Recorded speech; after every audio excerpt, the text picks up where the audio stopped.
So good afternoon बच्चों। हमारे audit revision के अंदर ये हमारा 4th लेक्चर है। हमने अब तक 3 लेक्चर रिवीजन के कवर किए, जिसमें चैप्टर 1, 2, 6, 11 और चैप्टर नंबर 3 पूरा कवर कर लिया बच्चों। अब चैप्टर नंबर 4 जो एक काफ़ी हाई वेटेज चैप्टर है, ऑडिट एविडेंस, जिसमें ऐसे 500 सीरीज मोस्टली एंड ऐसे 600 सीरीज पूरी तरह से कवर्ड है, उसको हम आज ले रहे हैं रिवीजन में। हम इसको 2 पार्ट में रिवीजन करेंगे, पार्ट 1 एंड पार्ट 2। तो पार्ट 1 में आज हम ले रहे हैं ऐसे 500 से ऐसे 520 तक के सारे स्टैंडर्ड, और हम कोशिश करेंगे बहुत सारे क्वेश्चन, एमटीपी, आरटीपी और जो भी कंसेप्ट हैं वो सब यहाँ पर कवर करें। तो चलो क्विकली स्टार्ट कर रहे हैं बच्चों। सबसे पहले आता है ऐसे 500 ऑडिट एविडेंस।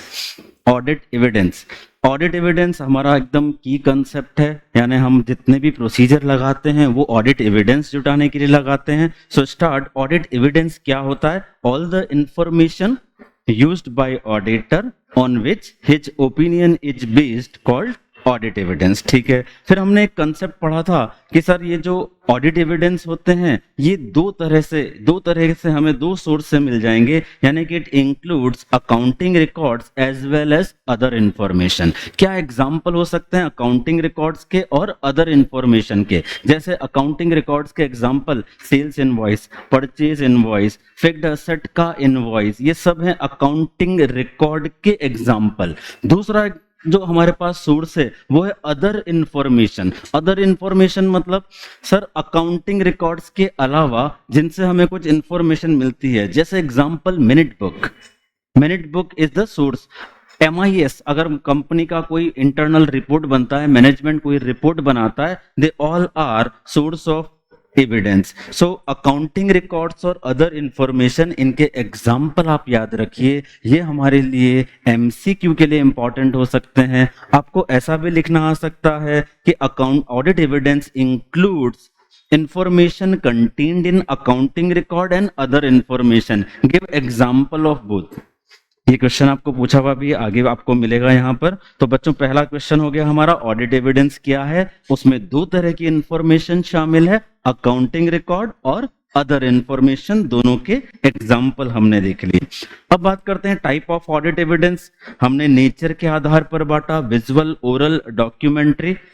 कौन सा ज्यादा रिलायबल है? Sir documentary is more reliable.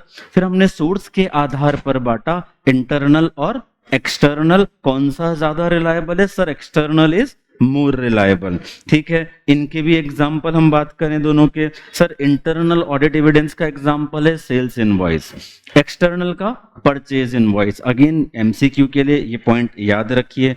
अब विजुअल ऑडिट एविडेंस की बात करें। विजुअल ऑडिट एविडेंस का एग्जांपल, सर कोई और व्यक्ति इन्वेंट्री का वेरिफिकेशन परफॉर्म कर रहा है, हम उसे देख रहे हैं, this is example. Physical verification of inventory अगर हम ऑब्जर्व कर रहे हैं, this is visual. Oral, inquiry with management, inquiry with those charge with governance and many such people.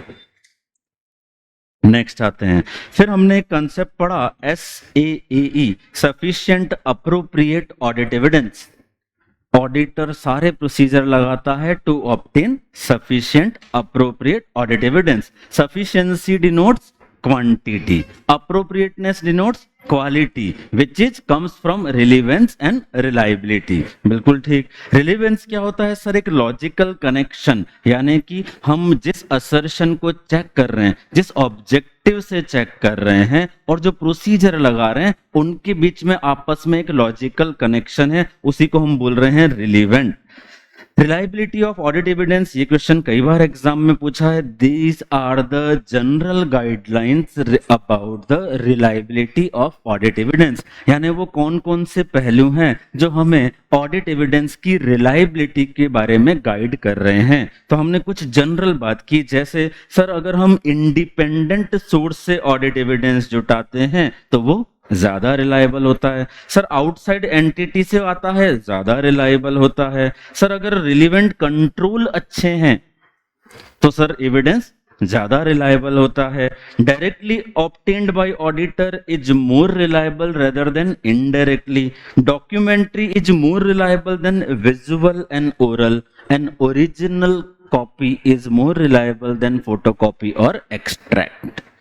तो these are the general principle of reliability। बच्चों ये दोनों नाम से आ जाए तो यही हमें बात करना है। अगर आपको पूछें what are the aspect or factor to consider for reliability of audit evidence, या what are the general guidelines in respect of reliability of audit evidence. General word हमने यूज किया क्योंकि ये सामान्य बातें हैं, कोई थंब रूल नहीं है, ये एक जनरल प्रिंसिपल है। Now sufficiency of audit evidence. Sufficiency हमने क्या बात की, क्या बताता है, क्वांटिटी को बताता है। तो सर कितने क्वांटिटी में ऑडिट एविडेंस जुटाएं, What are the factors affecting sufficiency? तो चलिए, अगर कहीं पर किसी ऑर्गेनाइजेशन में RMM ज्यादा है, क्या करना है, ज्यादा एविडेंस जुटाना होंगे या कम, ज्यादा जुटाने होंगे। तो सफिशिएंसी ऑफ ऑडिट एविडेंस में जो जो फैक्टर हमें अफेक्ट कर रहे हैं, वो पहला है मटीरियलिटी, यानी अगर कोई आइटम ज्यादा मटीरियल है तो वहां ज्यादा ऑडिट एविडेंस जुटाना होंगे। Quality of audit evidence, sir हमें अगर ऑडिट एविडेंस जो जुटाए हैं या जो मिले हैं वो काफी क्वालिटेटिव हैं तो हमारा क्वांटम कम हो जाएगा, हम कम ऑडिट एविडेंस जुटाएंगे। आरएमएम, अगर आरएमएम ज्यादा है तो ऑडिट एविडेंस ज्यादा जुटाने होंगे। Size and characteristics of population, sir population बहुत बड़ा है तो क्वांटम बढ़ जाएगा। कैरेक्टरिस्टिक, सर हमारा जो पॉपुलेशन है उसमें मल्टीपल तरह के, मल्टीपल कैटेगरी के आइटम है तो भी हमारा साइज या सफिशिएंसी के लिए क्वांटम बढ़ जाएगा। तो बच्चों ये 4 पॉइंट आपको सफिशिएंसी ऑफ ऑडिट एविडेंस में कवर करने हैं। What are the factors affect sufficiency of audit evidence. 4 चीजें पढ़ी। पहला क्या है, पहला सबसे फर्स्ट मटीरियलिटी, सेकंड आरएमएम। ये दो तो हमेशा हर जगह रिलेवेंट होते हैं अपने लिए, मटीरियलिटी आरएमएम। फिर 2 हमने बोले quality of audit evidence and nature and characteristics या size and nature of population. That's it. चलिए, अब ये ऑडिट एविडेंस के बारे में हमने एक जनरल बात कर ली। बच्चों ऐसे 500 बहुत बड़ा ऐसे है, बहुत सारा इसमें डिस्कशन है, सारे ऑडिट एविडेंस, सारे ऑडिट प्रोसीजर, सारे कंसेप्ट यहाँ पर डिस्कस किए गए हैं, तो हम भी बहुत सारी चीजें यहाँ कवर कर रहे हैं। अब आते हैं ऑडिट प्रोसीजर पर। ऑडिट एविडेंस क्या होता है पढ़ लिया, सफिशिएंट अप्रोप्रिएट क्या होता है पढ़ लिया, रिलायबिलिटी कैसे पता करेंगे ये पढ़ लिया। अब बात कर रहे हैं audit procedure to obtain audit evidence. बच्चों अगर ये एग्जाम में क्वेश्चन आता है audit procedures to obtain audit evidence, तो क्या लिखना है, ये सारा लिखना है जो अभी हमको स्क्रीन पर दिख रहा है। हम बोलेंगे these are the audit procedure. पहला आरएपी क्या होता है, risk assessment procedure, all the procedure applied by auditor to obtain knowledge of the business about the entity and its environment including internal control, उसे हम कहते हैं आरएपी। फिर हमने बोला फर्दर ऑडिट प्रोसीजर, इसमें क्या क्या शामिल है सर, एक होता है टेस्ट ऑफ कंट्रोल, एक होता है टेस्ट ऑफ डिटेल यानी कि सब्सटेंटिव प्रोसीजर, उसमें फिर test of detail and analytical procedure, ये हमने यहां लिख लिया। फिर हमने पढ़ा था सर दिस प्रोसीजर यानी टेस्ट ऑफ डिटेल और ये सारे प्रोसीजर जो हम ऊपर पढ़ रहे हैं इनमें ये 6 चीजें शामिल है। AEIOU, A for analytical procedure, E for external confirmation, I में 2 हैं, inquiry and inspection, O for observation, R for recalculation, then U for reperformance हमने बना रखा है। तो बच्चों अगर ऑडिट प्रोसीजर आता है या procedure to obtain audit evidence आता है, ये पूरा लिखना है।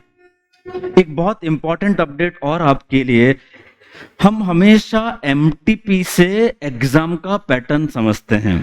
एमटीपी मॉक टेस्ट पेपर जो आते हैं, जैसे लास्ट टाइम जब पिछले अटेम्प्ट हुआ था अभी हमारा मई वाला, तब हमने देखा था कि वहां से ट्रू एंड फॉल्स हट गए थे, तो हमने बात की थी कि अब ट्रू एंड फॉल्स नहीं आएंगे।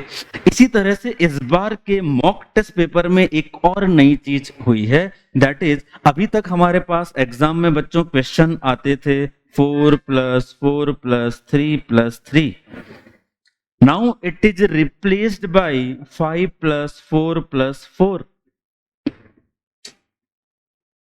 यानी कि आपको एक बड़ा क्वेश्चन आएगा, छोटा क्वेश्चन एक कम हो जाएगा। इसे दोनों तरह से समझा जा सकता है। एक तो फायदा है कि यार एक क्वेश्चन कम अटेम्प्ट करना है, सेम टाइम ये भी है कि अब जो क्वेश्चन आएगा वो केस बेस हो सकता है, उसके अंदर ज्यादा पॉइंट होंगे। मैंने आप लोगों से एक एग्जाम की कॉपी भी शेयर की थी, एकदम point wise answer, step wise marking होती है। तो बच्चों अब ये जो एग्जाम का पैटर्न है उससे आपको थोड़ा टाइम एक्स्ट्रा मिलेगा, ऐसा मुझे लगता है, क्योंकि एक ऑल टुगेदर एक क्वेश्चन अटेम्प्ट करने से आपका हर एक में कम हो जाएगा। तो अल्टीमेटली 4 क्वेश्चन कम हो गए, पर डिफिकल्टी लेवल और आंसर की लेंथ थोड़ी सी बढ़ जाएगी। तो थोड़ा सा ये एक चेंज है जो हमें लगता है कि इस बार के एग्जाम में रहेगा। ऐसा कोई ऑफिशियल कम्युनिकेशन इंस्टीट्यूट से नहीं होता है, पर एमटीपी के बेस पर ये मुझे लगता है कि there is a change in exam pattern, so you should note this. Audit procedure की हम बात कर रहे थे। ऑडिट प्रोसीजर में हमने बोला बच्चों आरएपी, फैप, और उसके अंदर ये 6 चीजें 3 PM, देन उसके अंदर ये 6 चीजें शामिल होती है, AEIOU। ठीक है, डन, यहां तक क्लियर हो गया बच्चों। अब आगे बढ़ते हैं। अब ये जो बच्चों मैंने सामने ये जो 5-6 हमने प्रोसीजर पढ़े, इनके बारे में छोटा छोटा एक एक 2-2 वर्ड यहां पर हम कैप्चर कर रहे हैं। रीजन कि अगर इनमें से कोई 3 आपको ऐसा आ जाए कि ये 3 समझाइए, इनका एग्जाम्पल दीजिए, 3 मार्क्स 4 मार्क्स, तो हम कैसे लिखेंगे? जैसे इंस्पेक्शन की बात करें, इंस्पेक्शन में क्या क्या शामिल है? Sir examination of record, examination of documents, या physical examination of asset. Sir verification वो होता है जब मैं बुक से सारी असेट सारी मैच कर रहा हूं। हमने बोला कि ठीक है असेट देख के आते हैं या नहीं है। ये फिजिकल वेरिफिकेशन जो हम देख के आए एसेट को, वो भी यहाँ कवर किया है, फिजिकल एग्जामिनेशन ऑफ असेट, ये इंस्पेक्शन की बात की। फिर observation, someone else is performing a procedure and we are looking it. जैसे सर मैनेजमेंट ने इन्वेंट्री का वेरिफिकेशन परफॉर्म किया and we present there, we observe the entire procedure, this is observation. Analytical procedure detail में अभी 520 में पढ़ेंगे। Recalculation क्यों होता है? सर मैथमेटिकल एक्यूरेसी के लिए होता है। बच्चों ये सब एमसीक्यू के लिए इंपॉर्टेंट है। For the checking of mathematical accuracy which is the following procedure to applied? कौन सी बात करेंगे? रिकैलकुलेशन। ठीक है। रीपरफॉर्मेंस, सर जब हम खुद से कुछ इंडिपेंडेंट एग्जीक्यूशन करें, मैनेजमेंट ने गिन के रख दिया, हमने बोला नहीं मैं फिर से गिनूंगा, ये कहलाएगा रीपरफॉर्मेंस, खुद से परफॉर्म करना। उन्होंने इंटरेस्ट कैलकुलेट कर दिया, हम खुद से फिर कैलकुलेट कर रहे हैं, ये क्या है? रिकैलकुलेशन। ठीक है, चलिए नेक्स्ट। इंक्वायरी, इंक्वायरी बहुत सारे लोगों से बहुत सारी इंफॉर्मेशन सीख करना, सर ये बताइए वो बताइए। So all the discussion with management employ TCWG are example of inquiry. तो बच्चों ये एक एक 2-2 पॉइंट जो हैं ये इन सब में आप याद रखिए, एमसीक्यू के लिए हमारे लिए एक इंपॉर्टेंट एस्पेक्ट। फिर जो 2 डिटेल प्रोसीजर हैं उनकी बात कर रहे हैं, test of control and test of detail. Test of control क्या होता है? Sir test of control means audit procedure design to evaluate the operating efficiency of internal control। उसमें हम क्या करते हैं टीओसी में? we check whether the internal control exists, whether the internal control operating effectively and whether it is operating consistently। ये check करते हैं। Hello, पता है ऐसा? तो हम ये टेस्ट ऑफ कंट्रोल में चेक करते हैं। So audit procedure design to evaluate operating effectiveness of control for what? For preventing, detecting and correcting material misstatement at assertion level. हम टेस्ट ऑफ कंट्रोल से सिर्फ पकड़ने की बात नहीं कर रहे हैं सर, उसको रोकें भी, पकड़ें भी, करेक्ट भी करें। अभी देखिए टेस्ट ऑफ डिटेल में क्या डिफरेंस आ गया।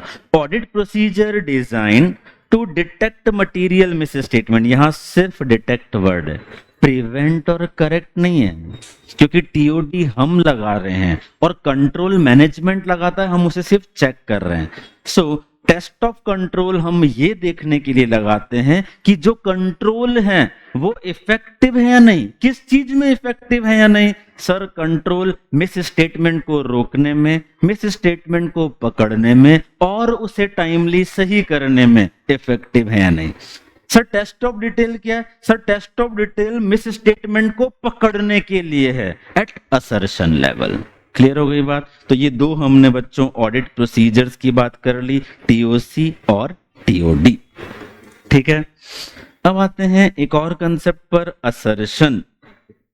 हर रंग कुछ कहता है, फाइनेंशियल स्टेटमेंट का हर आइटम भी कुछ कहता है। तो assertion means the representation made by management either explicitly और otherwise embodied in the financial statement which auditor uses that whether financial statement are free from material misstatement which auditor uses to check।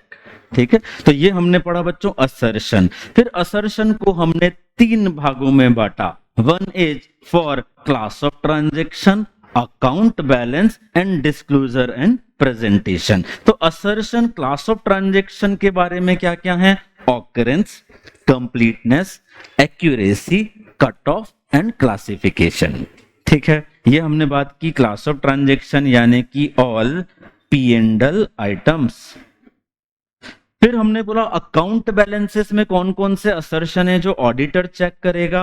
Existence, right and obligation, completeness and valuation and allocation. तो बच्चों ये जो completeness वाला aspect है ये सभी के अंदर हमको मिल रहा है। ठीक है, इसे आप याद रख लीजिएगा कि ये कॉमन है। Presentation and disclosure occurrence check करेगा, completeness, classification and understandability, accuracy and valuation. ये हम जब चैप्टर 5 पढ़ेंगे audit of items of financial statement, वहां भी बहुत डिटेल में पढ़ा है। लेकिन अगर आपको बच्चों ऐसा क्वेश्चन आता है, plant and machinery 1 lakh rupees, less depreciation 30,000 rupees, WDV बचा 70,000, what are the assertion in that? ये आपको इसी चैप्टर से पूछा गया क्वेश्चन है। आपको बोलते हैं cash in hand 10,000 rupees, what are the assertion in this? तो असर्शन को लेकर बच्चों क्वेश्चन बनने के इस अटेम्प्ट में बहुत बहुत ज्यादा चांस आप देखेंगे। डायरेक्ट असर्शन पर क्वेश्चन नहीं पूछा गया है पिछले 2 अटेम्प्ट में, डायरेक्ट असर्शन पर। तो असर्शन से क्वेश्चन बनने के बहुत बहुत ज्यादा चांस, अच्छे से तैयार कीजिए। असर्शन में हमें क्या क्या चीजें याद रखना है? असर्शन की डेफिनेशन हमने पढ़ ली। अब असर्शन को लेके जो चीजें हो सकती है, हमें एक आइटम दे दिया जाए और पूछें what are the assertion in this. जैसे हमने बात की कैश इन हैंड 10,000 रुपीज, क्या असर्शन होंगे इसके अंदर? पहला, sir the cash in hand at the date of balance sheet is rupees 10,000. Second, sir, after spending all the expenses 10,000 rupees lying with company, 10,000 rupees notes are of valid currency. ये सब हमारे assertion है। हमने बोला sir, हमने नीचे 2 तरह से असर्शन हमने बात की, एक्सप्लिसिट और अदरवाइज। अदरवाइज का क्या एग्जांपल हो सकता है? जैसे कंपनी ने लिखा प्लांट एंड मशीनरी, अब यहां पर ये इंप्लाइड असर्शन है, अदरवाइज असर्शन है that the ownership of this plant and machinery is of company. Negative assertion क्या होता है? नेगेटिव असर्शन, सर कंपनी ने नीचे नोट्स टू अकाउंट के अंदर बैलेंस शीट के नीचे स्पेसिफिकली लिखा we don't have any contingent liability as on the date of balance sheet. ये नेगेटिव असर्शन, नकारात्मक रूप से साफ साफ मना कर रहे हैं, we don't have any contingent liability. ये सारा डिस्कशन आपको इस टॉपिक में कवर किया गया है। पहला 2 आइटम, एक आइटम दे दें, पूछें आपसे असर्शन क्या होता है, फिर ये असर्शंस का डेफिनेशन या इन असर्शन से रिलेटेड कुछ बात, और तीसरा ये जो मैंने आपको एग्जांपल दिए, आपको एमसीक्यू में ऐसी कोई चीज आ जाए, नेगेटिव असर्शन का एग्जांपल कौन सा है, या इनमें से एक आइटम दे दिया जाए, कंप्लीटनेस के अंदर क्या कवर होता है, ऑडिटर कंप्लीटनेस में क्या चेक करता है? तो सर ऑडिटर इंश्योर करता है all the items of receipt और expenses booked, all the asset and liabilities has been recognised. समझ में आ रहा? So this is what the topic of assertion.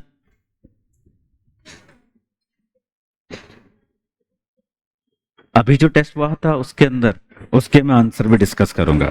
मैं डिस्कस करूंगा आपसे पूरा। ऑडिट ट्रेल पर आते हैं बच्चों, ये एकदम लेटेस्ट फैशनेबल ट्रेंड, अभी बहुत बहुत अगले 2-3 अटेम्प्ट तक के लिए बहुत इंपॉर्टेंट। इसमें बहुत सारे चेंजेस आ रहे हैं इस टॉपिक में, ये बहुत इंपॉर्टेंट है।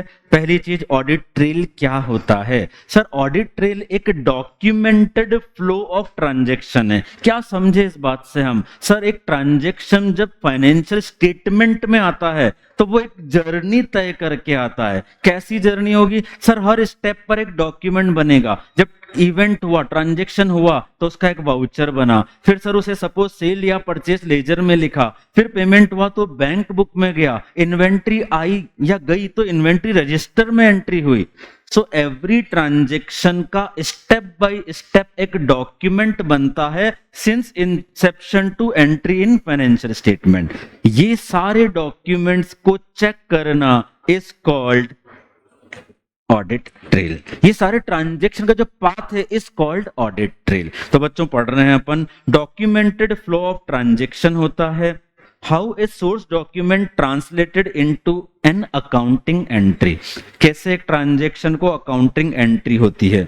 Used as audit evidence to authenticate a transaction, used as audit evidence to authenticate a transaction. मतलब समझे हम, सर किसी ट्रांजैक्शन को चेक करना है, उसकी ऑथेंटिसिटी चेक करने के लिए उसके पीछे के पेपर्स देखेंगे। जैसे सर ड्यूरिंग द ईयर हमने एक नई एसेट बुक में एंट्री करी, अब मुझे चेक करना है कि क्या ये कैपिटलाइजेशन न्यू एडिशन सही है, तो मैंने बोला सर इसकी एंट्री दिखाओ, इसका अप्रूवल दिखाओ, इसकी परचेस का इनवॉइस दिखाओ, सर इसके साथ जो इंसिडेंटल एक्सपेंस आपने कैपिटलाइज किए उसका प्रूफ दिखाओ। ये सब कहलाएगा। So used as audit evidence to authenticate a transaction. Track user activity, जब एक लॉग मेंटेन हो जाएगा, किसने एक्सेस किया, किसने बाद में डिलीट किया, किसने अल्टर किया, this is A option. Step by step records of a transaction till financial statement. तो बच्चों ऑडिट ट्रेल पर 4 मार्क्स का कमेंट आता है, तो ये चारों पांचों पॉइंट कवर करने हैं। पहला हमने बोला it is A documented flow of transaction. दूसरा मैंने बोला step by step record for all the entries of in the financial statement. फिर हमने बोला सर यूजर एक्टिविटी ट्रैक करते हैं, इससे हमें एविडेंस मिलता है। और लास्ट सर ये हमें क्या बताता है, फाइनेंशियल स्टेटमेंट के अंदर कैसे ट्रांजैक्शन रिकॉर्ड हुआ है वो हम कवर करते हैं। ये हमने पढ़ लिया बच्चों ऑडिट ट्रेल, ठीक है। अब ऐसे 500 का एक और बहुत बहुत महत्वपूर्ण कंसेप्ट जिसे हम कहते हैं बच्चों मैनेजमेंट एक्सपर्ट। क्या होता है मैनेजमेंट एक्सपर्ट, क्या होता है ऑडिटर्स एक्सपर्ट? ऑडिटर्स एक्सपर्ट ऐसे 600 में है, हमारे कोर्स में नहीं है। मैनेजमेंट एक्सपर्ट कौन होता है? सर एक ऐसा व्यक्ति जिसे मैनेजमेंट अपॉइंट करता है to assist them for determination of an item of financial statement और to help in preparation of financial statement. अब बात यहां पर यह है कि सर अगर मैनेजमेंट एक्सपर्ट का मैनेजमेंट द्वारा यूज किया गया है तो how auditor should get audit evidence in respect of work of management expert. तो 2 टॉपिक है बच्चों यहाँ पे, दोनों आपस में इंटरलिंक्ड है, अच्छे से समझते हैं। ये है हमारे ऑडिटर साहब, ये है मैनेजमेंट एक्सपर्ट। अब क्या क्वेश्चन है, sir auditor wants to use work of expert.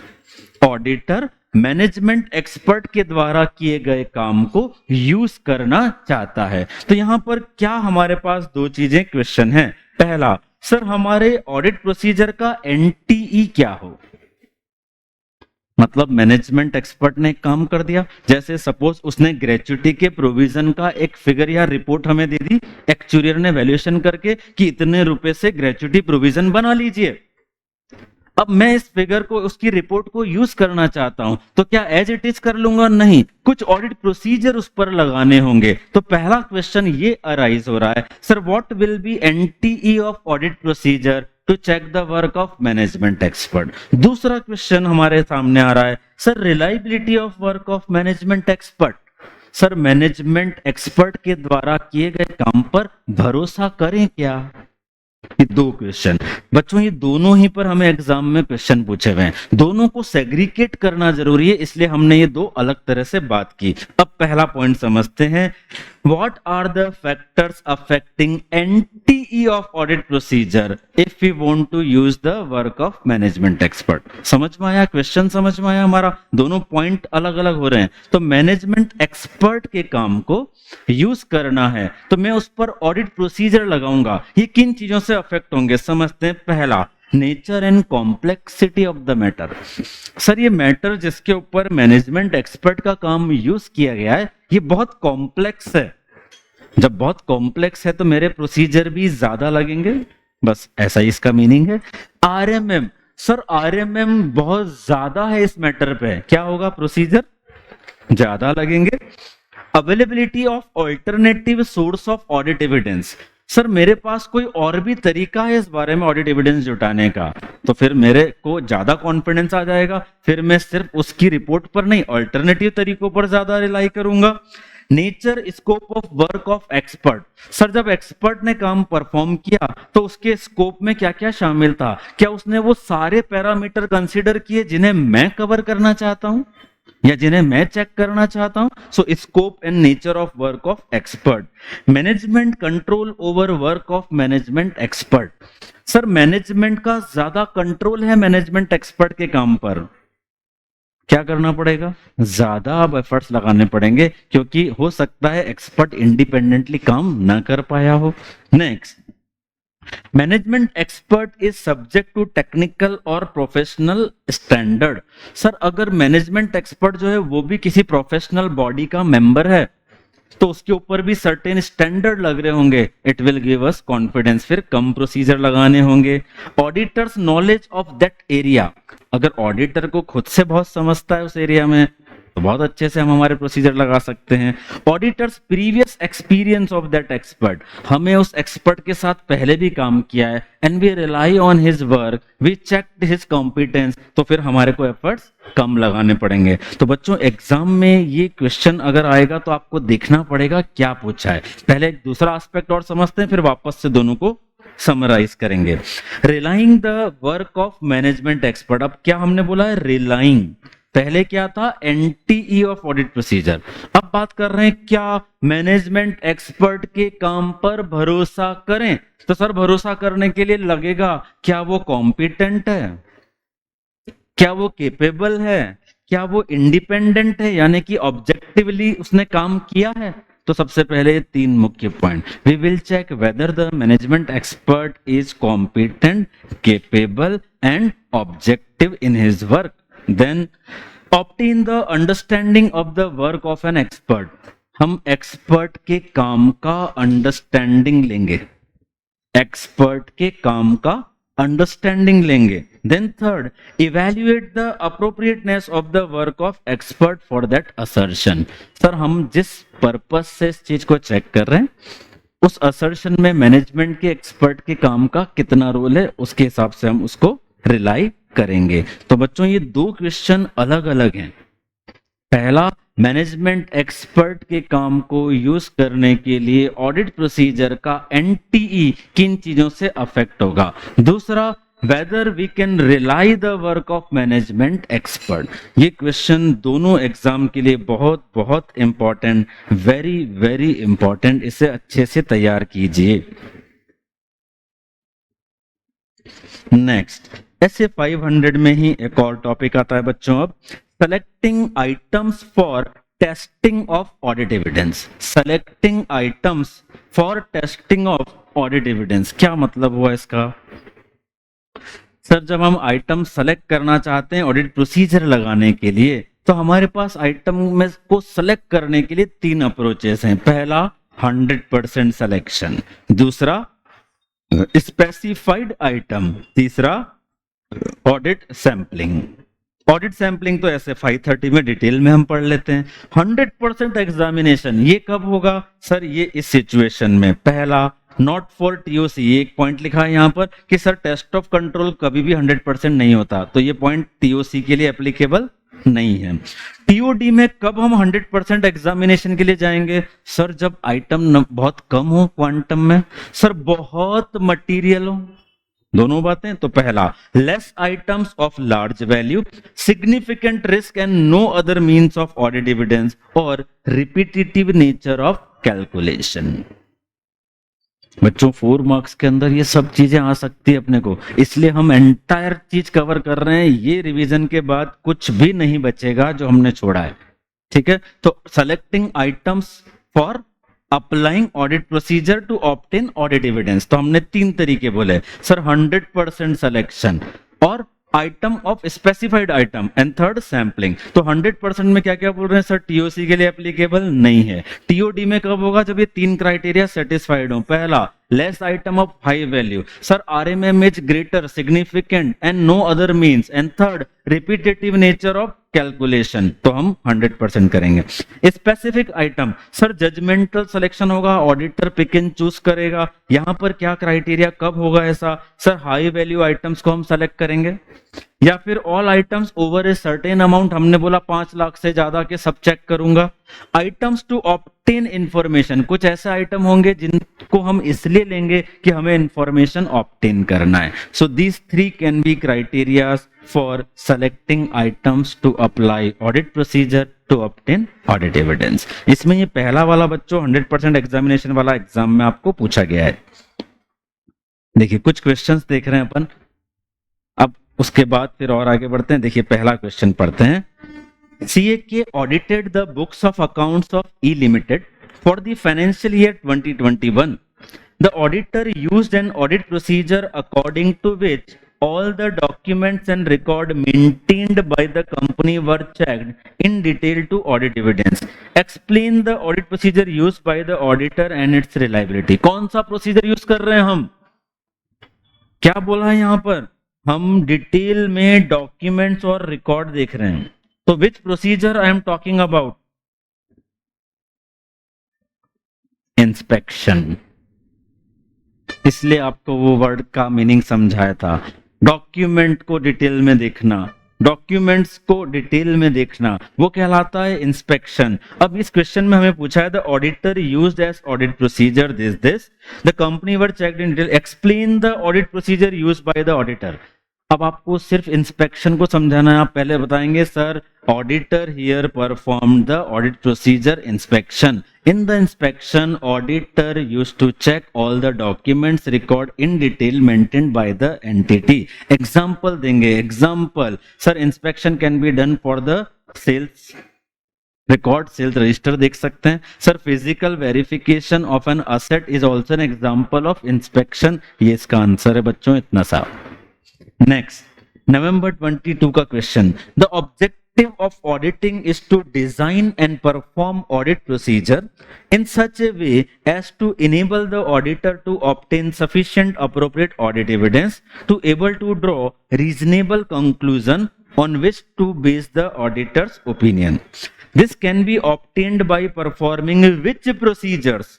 Name the type of audit procedures the auditor can perform to obtain audit evidence. क्या लिखना है बच्चों इसके अंदर? 2 चीजें पूछी। पहला, this can be obtained by performing which procedure? Sir, this can be obtained by performing audit procedures. अब audit procedures कौन कौन सी होती है? RAP, further audit procedure, TOC और substantive NAEIOU। मैंने आपको बोला था ऑडिट प्रोसीजर पूछ रहे हैं तो वो पूरा लिखना है। This entire context is covered here in 4 marks. This can be A question of 5 marks also. Latest आपका मॉक टेस्ट पेपर जो सितंबर 24 का हुआ है, वहां से एक क्वेश्चन बच्चों। Expert industries limited is engaged in petrochemical business. Due to nature of its business, the company has hired PQR Associate, a reputed firm of chartered engineers, to determine the quantity and valuation of inventories for preparation of financial statement. The auditor of Expert Industries Limited want to use the same as audit evidence. क्या बोल रहे हैं sir? Auditor management expert के काम को as a audit evidence use करना चाहता है। Before using the work of PQR associate, management expert what aspect should be taken care by the auditor. क्या पूछा है, हमने दो चीजें पढ़ी थी, एक एंटी ही एक रिलायबिलिटी। क्या पूछा है यहाँ पर, यहाँ क्या पूछा है, हम ऑडिटर को मैनेजमेंट एक्सपर्ट का काम यूज करना चाहिए कि नहीं करना चाहिए, करना चाहिए कि नहीं करना चाहिए।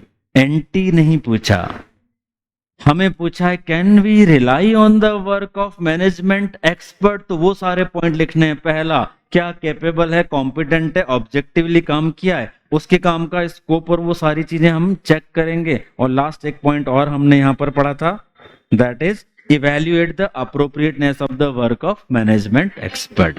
एंटी हमें डायरेक्टली ऐसा ही पूछेंगे कि auditor wants to apply audit procedure on the work of management expert, what are the factors affecting audit procedure, तब वो आएगा। यूज करूं या ना करूं ये इस बात पर डिपेंड करेगा कि वो रिलायबल है या नहीं है। अगर मैनेजमेंट एक्सपर्ट रिलायबल नहीं है, क्या मैं उसका काम यूज करूंगा? No, no.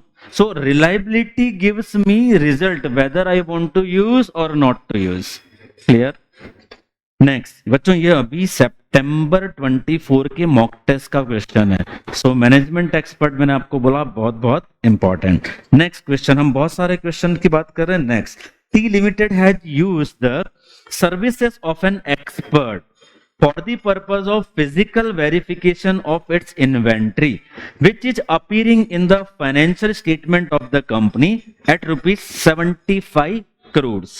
Discuss the broad parameters auditor would take into consideration while deciding about using the work by the management expert in physical verification of company's inventory. क्या पूछा है फिर से रिलायबिलिटी पूछा है।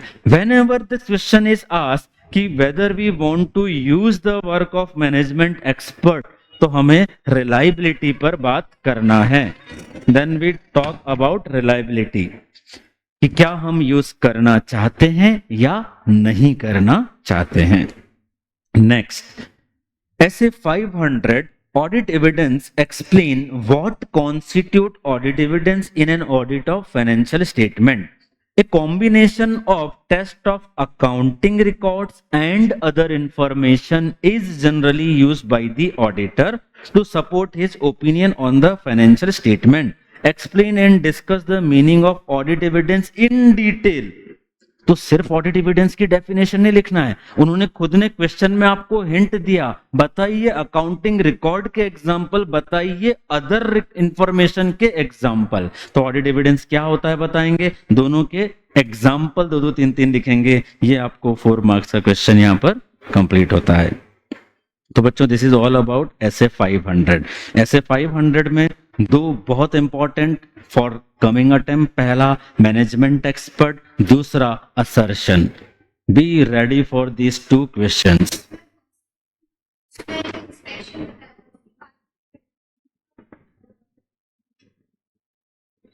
Reliability is always depend, reliability के हम 1-2 point cover कर सकते हैं। रिलायबिलिटी किन चीजों पर डिपेंड करती है सर? रिलायबिलिटी डिपेंड करती है सोर्स पर, रिलायबिलिटी डिपेंड करती है उसके नेचर पर, यानी डॉक्यूमेंट्री, विजुअल, आप ये कवर कर सकते हैं। Sir, inspection is performed by auditor, so directly obtained by auditor is more reliable. Since inspection is based on the checking of documents, so it is more reliable than visual and oral. So it is a very reliable audit procedure. Yes. Next आते हैं बच्चों, मैंने ऐसे 500 के 2 most important topic आपको बता दिए। Now ऐसे 501 specific consideration for selected items, specific consideration for selected items. यहां 3 चीजें ऐसे में कवर की गई हैं। पहला इन्वेंट्री, दूसरा लिटिगेशन एंड क्लेम, तीसरा सेगमेंट रिपोर्टिंग। ठीक है, अब इन्वेंट्री की बात कर लेते हैं क्विकली। सर, इन्वेंट्री के बारे में इस ऐसे में ऑडिटर को क्या चेक करना है? उसे चेक करना है existence and condition, existence and condition. Existence and condition check करने के लिए इस ऐसे में क्या बताया गया है? सर इस स्टैंडर्ड में बोला है कि when management perform physical verification of inventory auditor should attend that unless इनप्रैक्टिकेबल।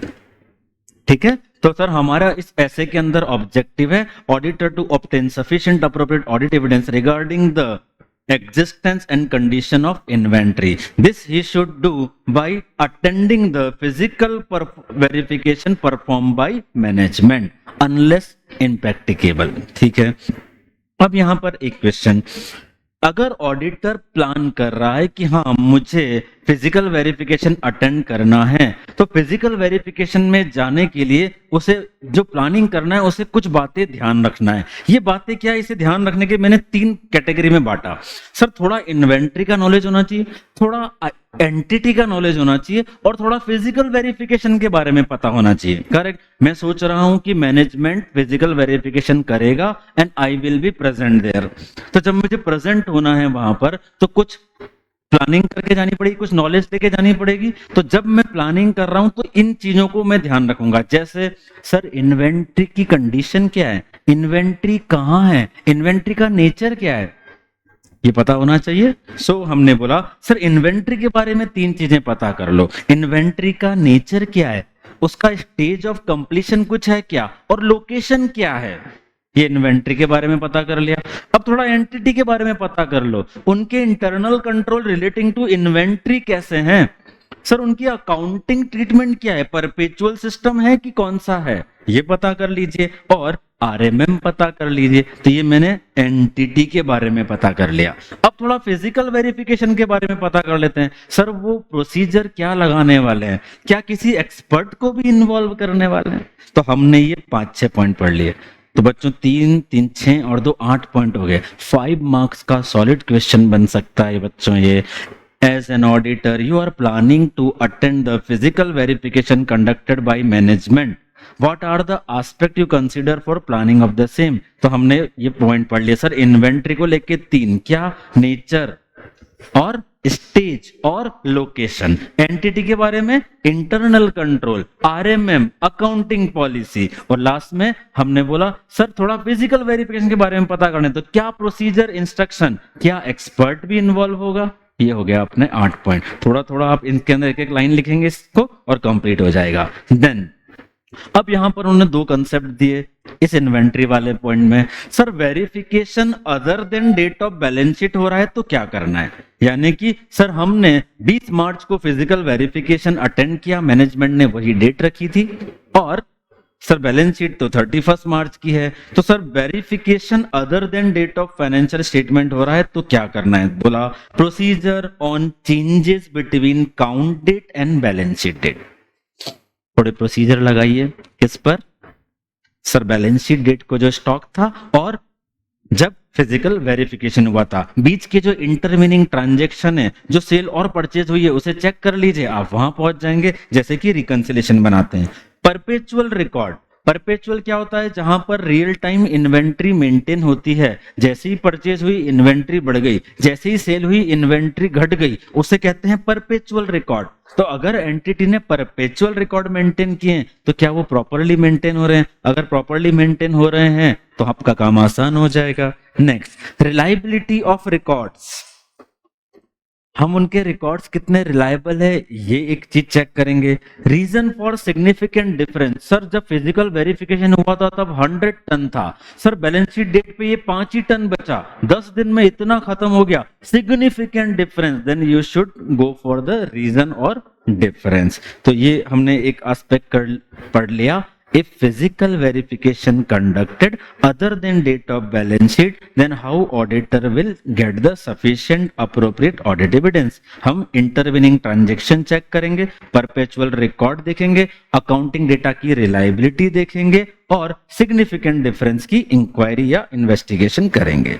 Next, attendance इनप्रैक्टिकेबल हो सकता है, कब हो सकता है सर, या तो नेचर ऑफ इन्वेंट्री के कारण या लोकेशन ऑफ इन्वेंट्री के कारण, ऐसा पॉसिबल है। अगर ऐसा हो रहा है तो क्या करना पड़ेगा, सर हमें ऑल्टरनेटिव प्रोसीजर लगाने हैं। ऑल्टरनेटिव प्रोसीजर लगाने हैं, जैसे हमने एक एग्जांपल लिखा, इंस्पेक्शन ऑफ डॉक्यूमेंट करेंगे। बराबर है क्या ये बात? हमने अभी पढ़ा ना, इंटरविनिंग ट्रांजैक्शन चेक करेंगे तो कैसे करेंगे intervening transaction check?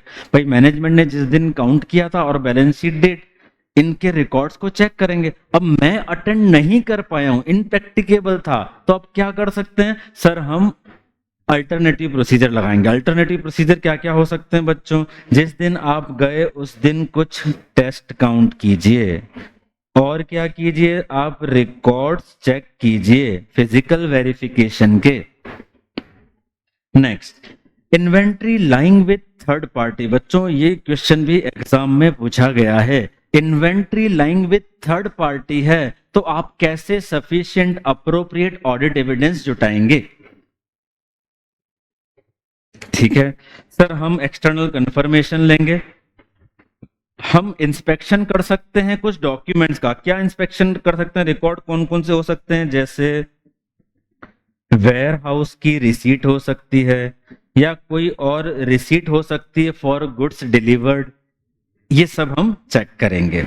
Other procedure क्या लग सकते हैं? हम डॉक्यूमेंट्स का इंस्पेक्शन करेंगे, कंफर्मेशन लेंगे उस पार्टी से जिसके पास ये इन्वेंट्री प्लेज की गई है।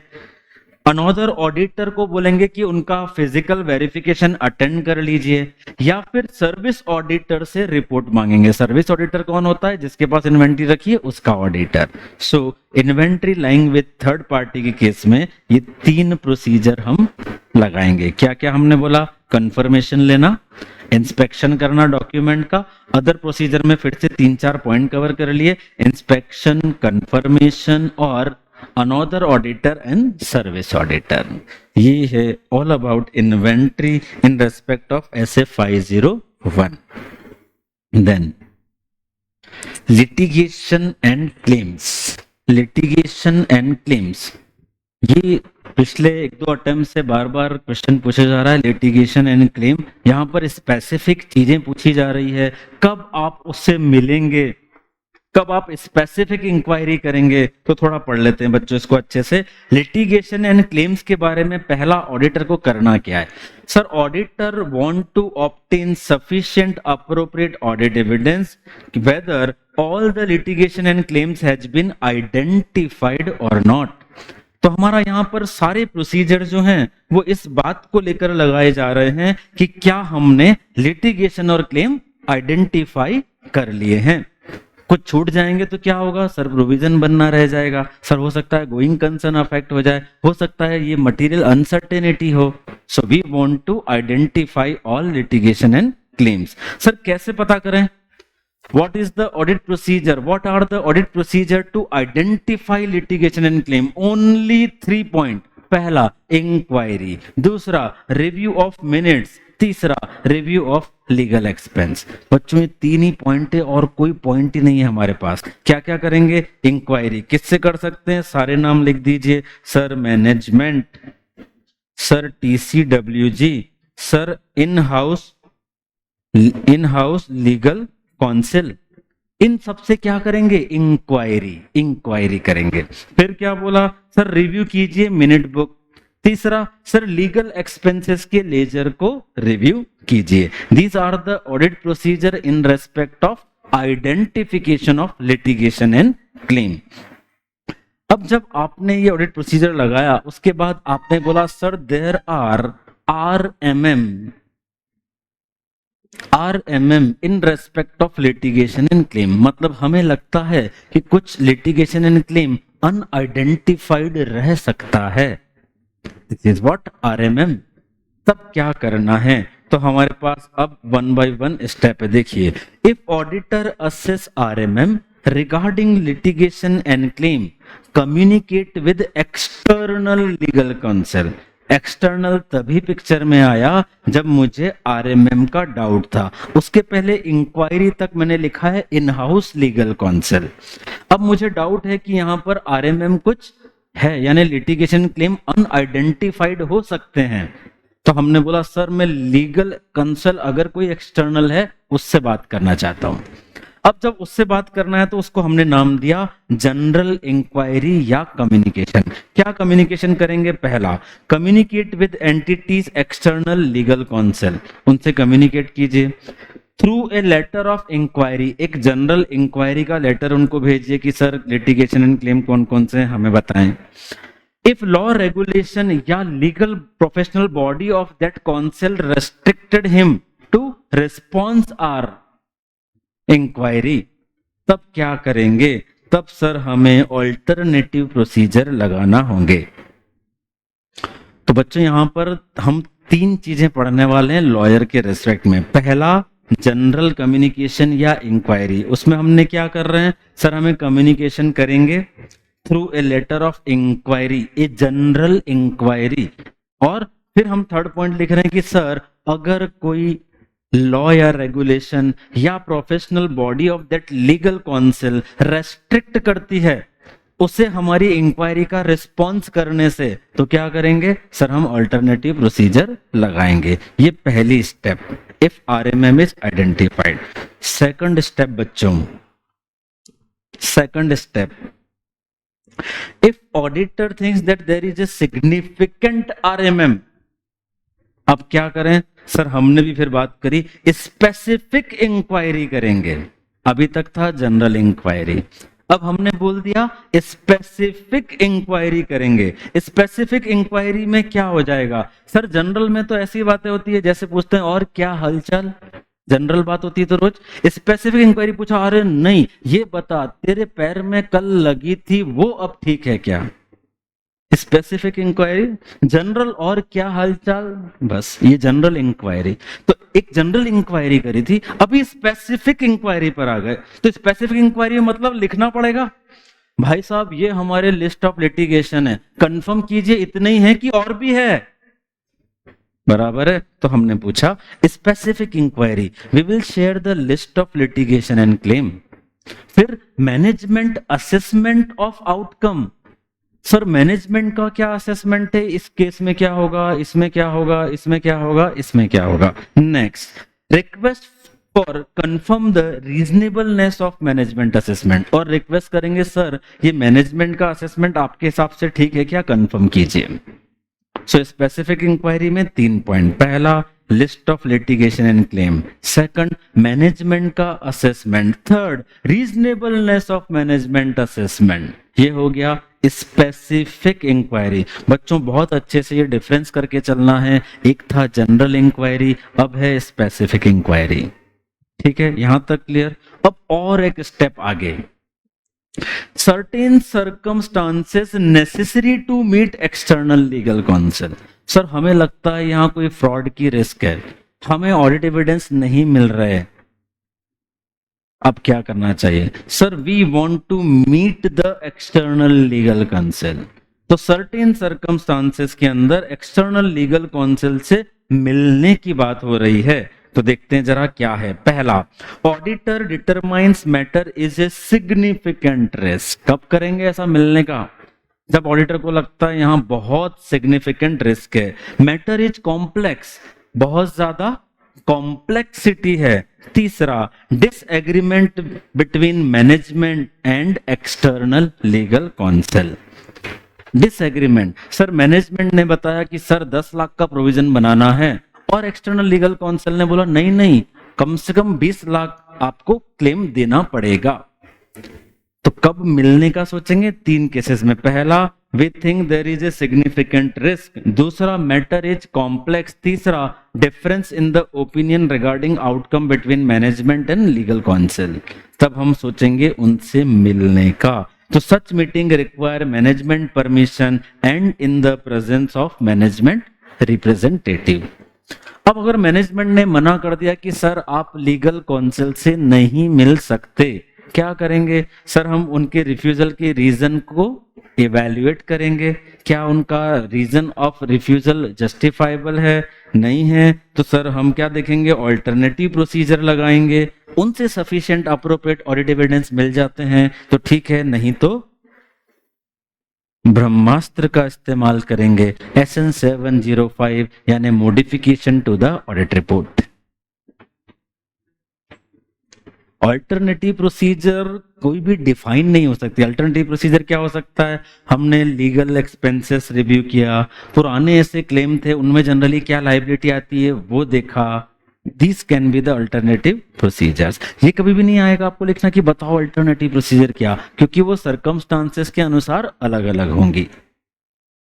तो बच्चों लिटिगेशन एंड क्लेम में हमने ये 3 पॉइंट पढ़े। सबसे पहले बोला सर ऑडिट प्रोसीजर क्या लगेंगे आइडेंटिफाई करने के लिए, क्या क्या थे, इंक्वायरी और रिव्यू ऑफ मिनट्स और रिव्यू ऑफ लीगल एक्सपेंसेस, ये 3 ही प्रोसीजर हैं। इस पे बहुत बार क्वेश्चन आया है। फिर हमने 3 स्टेप पढ़ी, पहला जनरल इंक्वायरी, दूसरा स्पेसिफिक इंक्वायरी, तीसरा सर हम खुद मिलेंगे लीगल काउंसिल से। तो बच्चों ये अच्छे से ध्यान रखिएगा, ये डिफरेंसेस अच्छे से याद रखिएगा।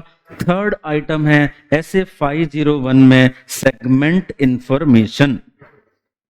सेगमेंट इंफॉर्मेशन क्या होता है सर? अकाउंटिंग स्टैंडर्ड 17 बोलता है अगर एक कंपनी मल्टीपल लोकेशंस यानी डिफरेंट जियोग्राफीज या डिफरेंट प्रोडक्ट्स में काम कर रही है तो उसे सेगमेंट रिपोर्टिंग करना होगी। इस ऐसे में ऑडिटर को क्या कहा गया है? Auditor to obtain sufficient appropriate audit evidence regarding presentation and disclosure whether as per AFRF है या नहीं। हमें ऑडिट एविडेंस जुटाना है कि मैनेजमेंट द्वारा सेगमेंट इंफॉर्मेशन के जो हम प्रेजेंटेशन और डिस्क्लोजर करते हैं वो सही है या नहीं एज पर AFRF यानी कि एज पर अकाउंटिंग स्टैंडर्ड 17। क्या किया जाएगा इसके लिए? Obtain understanding of method used by management in determining segment information. Sir management से अंडरस्टैंडिंग जुटाइए कि सर आप कैसे डिफरेंट प्रोडक्ट्स का रेवेन्यू एक्सपेंसेस, कैसे अलग अलग जियोग्राफीज का रेवेन्यू और एक्सपेंसेस कैप्चर करते हैं। इवैल्यूएट कीजिए, टेस्ट चेक कीजिए, परफॉर्म एनालिटिकल प्रोसीजर और एनालिटिकल प्रोसीजर लगाइए। ये हमारे 2 हो गए audit procedure. Now understanding of the method used by management. Sir management जो मेथड यूज कर रहा है उनका अंडरस्टैंडिंग जुटाने के लिए हमें क्या क्या करना है, जैसे देखते हैं क्या क्या चीजें करेंगे। Includes sales transfer and charges between segment and elimination of inter segment amount. आप मैनेजमेंट से अंडरस्टैंडिंग लीजिए कि सर एक सेगमेंट से दूसरे सेगमेंट को जो सेल परचेज एक्सपेंसेस का नॉकऑफ होता है वो कैसे होता है। आपने ब्रांच अकाउंट्स पढ़े होंगे, ब्रांच अकाउंट्स में एंट्रीज आपस में नॉकऑफ होती हैं, उसी तरह से ये knock off. Then comparison with budget and other expected result. Company का कुछ बजट होता है, जैसे कंपनी ने बोला मैं 10 प्रोडक्ट बनाता हूं, उन्होंने बताया होगा कि सर सबसे ज्यादा रेवेन्यू इस प्रोडक्ट का, सबसे ज्यादा खर्चा इस प्रोडक्ट में, तो क्या वैसा ही हमारा एक्चुअल भी है? ये कंपेयर कीजिए। Allocation of asset and cost among segments. आपने कॉस्ट शीट पढ़ ली है, आप डिफरेंट कॉस्ट सेंटर के अंदर कॉस्ट को अलोकेट करते हैं तो कुछ जो कॉमन एक्सपेंसेस होंगे वो सेगमेंट्स में बांटने पड़ेंगे। व्हाट आर दैट मैकेनिज्म, उसका अंडरस्टैंडिंग लीजिए। Consistencies with prior period and the adequacy of the disclosures with respect to inconsistencies.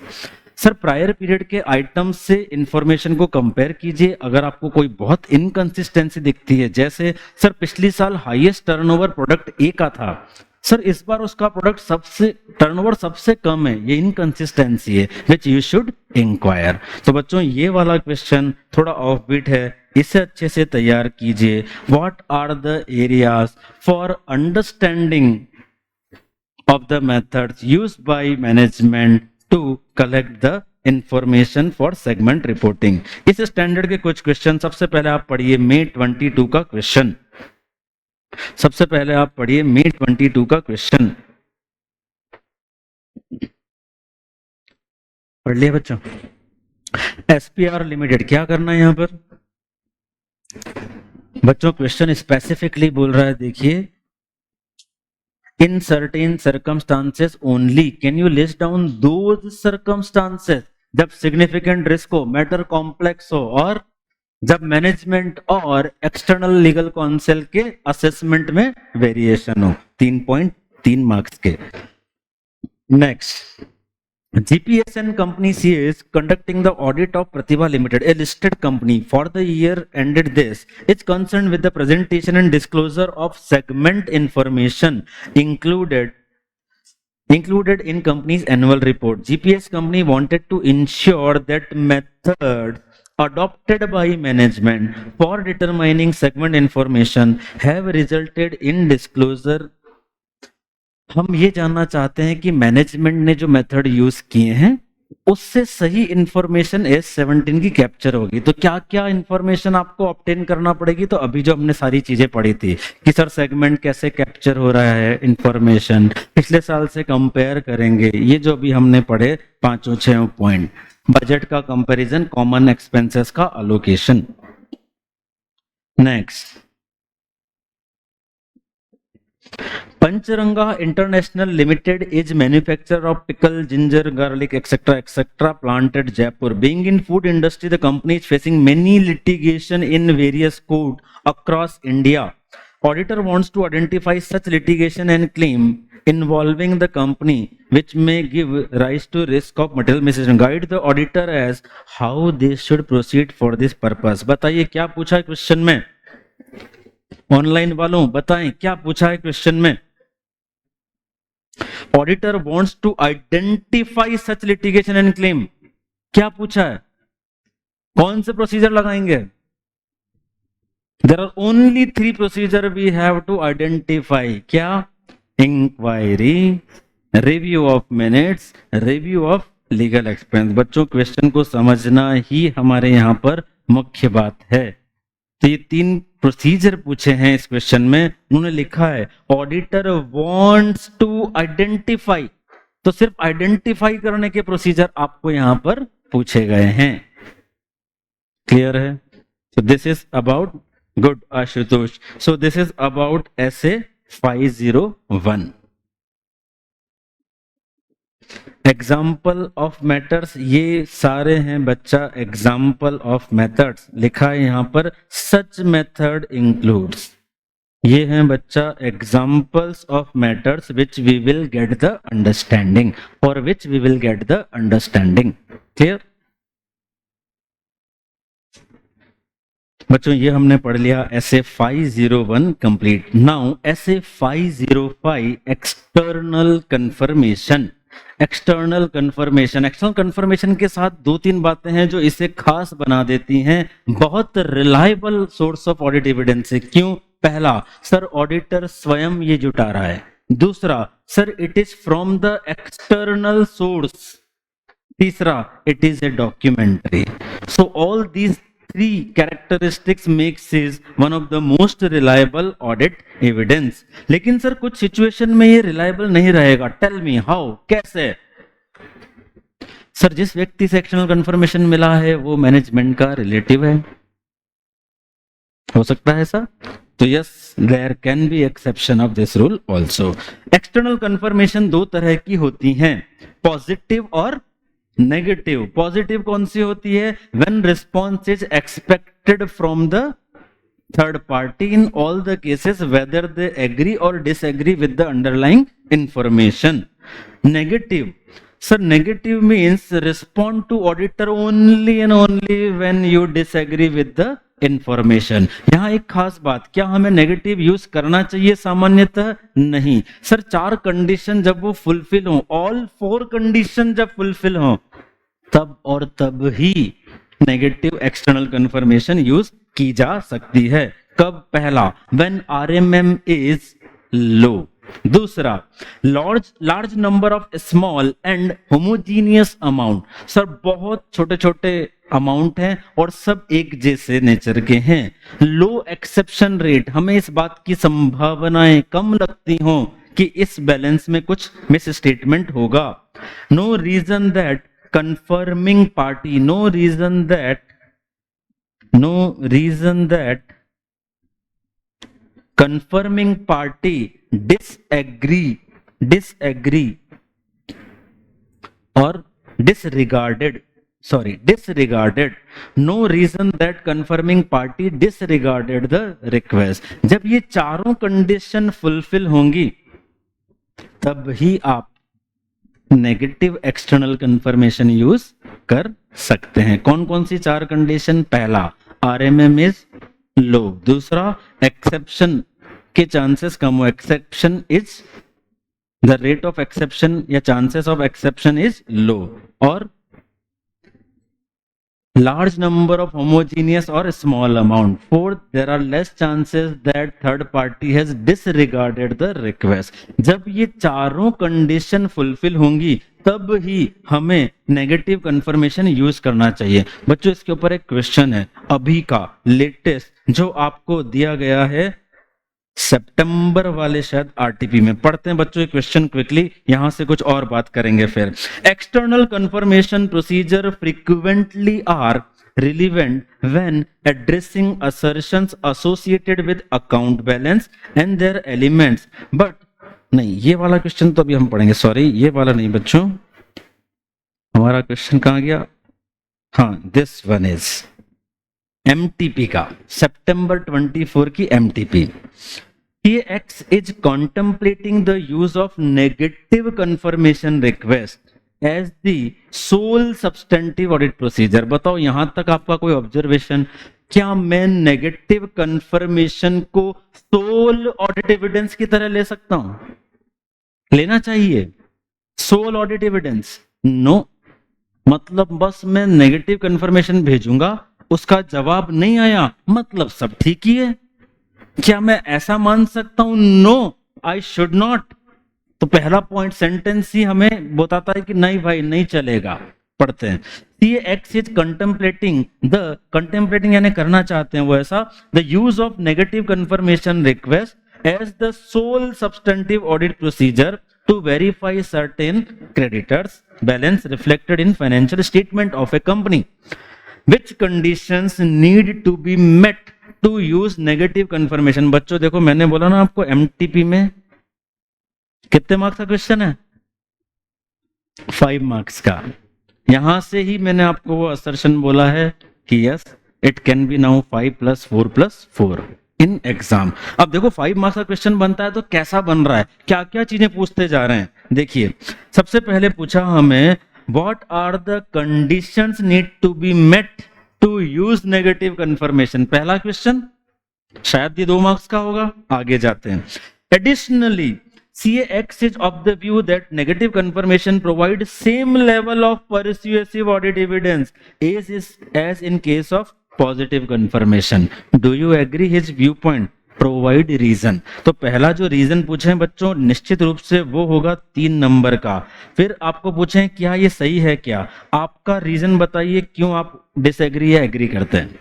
हो गया 3 + 1 + 1 इस तरह से, समझ में आया? चलो अपना आंसर फटाफट से बना लेते हैं। पहला 3 नंबर में हमें पूछा है what are the conditions to met to use negative confirmation. क्या क्या है sir? RMM low exception rate, low small homogeneous amount, disregard क्या हो इसकी संभावना कम है। चारों पॉइंट को लिख देंगे, ये 3 नंबर हो गए। अब सर हमें बोला है सर नेगेटिव कंफर्मेशन रिक्वेस्ट भी वैसे ही परस्यूएसिव ऑडिट एविडेंस देती है जैसे पॉजिटिव ना। सर क्यों नहीं देती है? Sir non response from A third party for a negative confirmation request does not necessitate that person has referred our document, that person considered our document। कैसे पता? नहीं पता। तो ये एक पॉइंट यहां पर हम कैप्चर करते हैं बच्चों। देखो ये मैंने यहां लिखा, failure to receive a response to a negative confirmation not explicitly indicate that receipt by the intended confirming party। ये इस बात को कंफर्म नहीं करता कि जिस पार्टी को हमने भेजा था उसको ये मिल गया है और उसने उसे कंसीडर कर लिया है। बराबर है, क्योंकि हमारे पास तो जवाब ही नहीं आया। जवाब नहीं आया तो हम मान रहे हैं कि सब सही होगा। Next point, so it provide less persuasive audit evidence. तो बच्चों ये 2 बातें यहां लिखनी है, तो मार्क कीजिए। Negative external confirmation request a very important for coming attempt. Negative confirmation request की हमने कंडीशन देख ली, ये लेस परस्यूएसिव ऑडिट एविडेंस देता है और ये इस बात का एक्सप्लिसिट एविडेंस नहीं है कि रिसिपिएंट ने हमारी इंफॉर्मेशन को कंसीडर कर लिया है या उसको रिसीव हो गया है। चलिए अब एक और एस्पेक्ट पर आते हैं। हमने पढ़ा पहले एक्सटर्नल कंफर्मेशन दो तरह की होती है। एक्सटर्नल कंफर्मेशन क्या होता है ये भी बताऊं, क्या होता है? A direct return response obtained by auditor from a third party in respect of underlying information, ये होता है एक्सटर्नल कंफर्मेशन। दो तरह की होती है, पॉजिटिव नेगेटिव। अब बताएं एक्सटर्नल कंफर्मेशन किन किन चीजों के लिए यूज होती है? क्या ये ज्यादातर अकाउंट बैलेंस के लिए ही यूज होती है? हेलो, समझ में आई बात?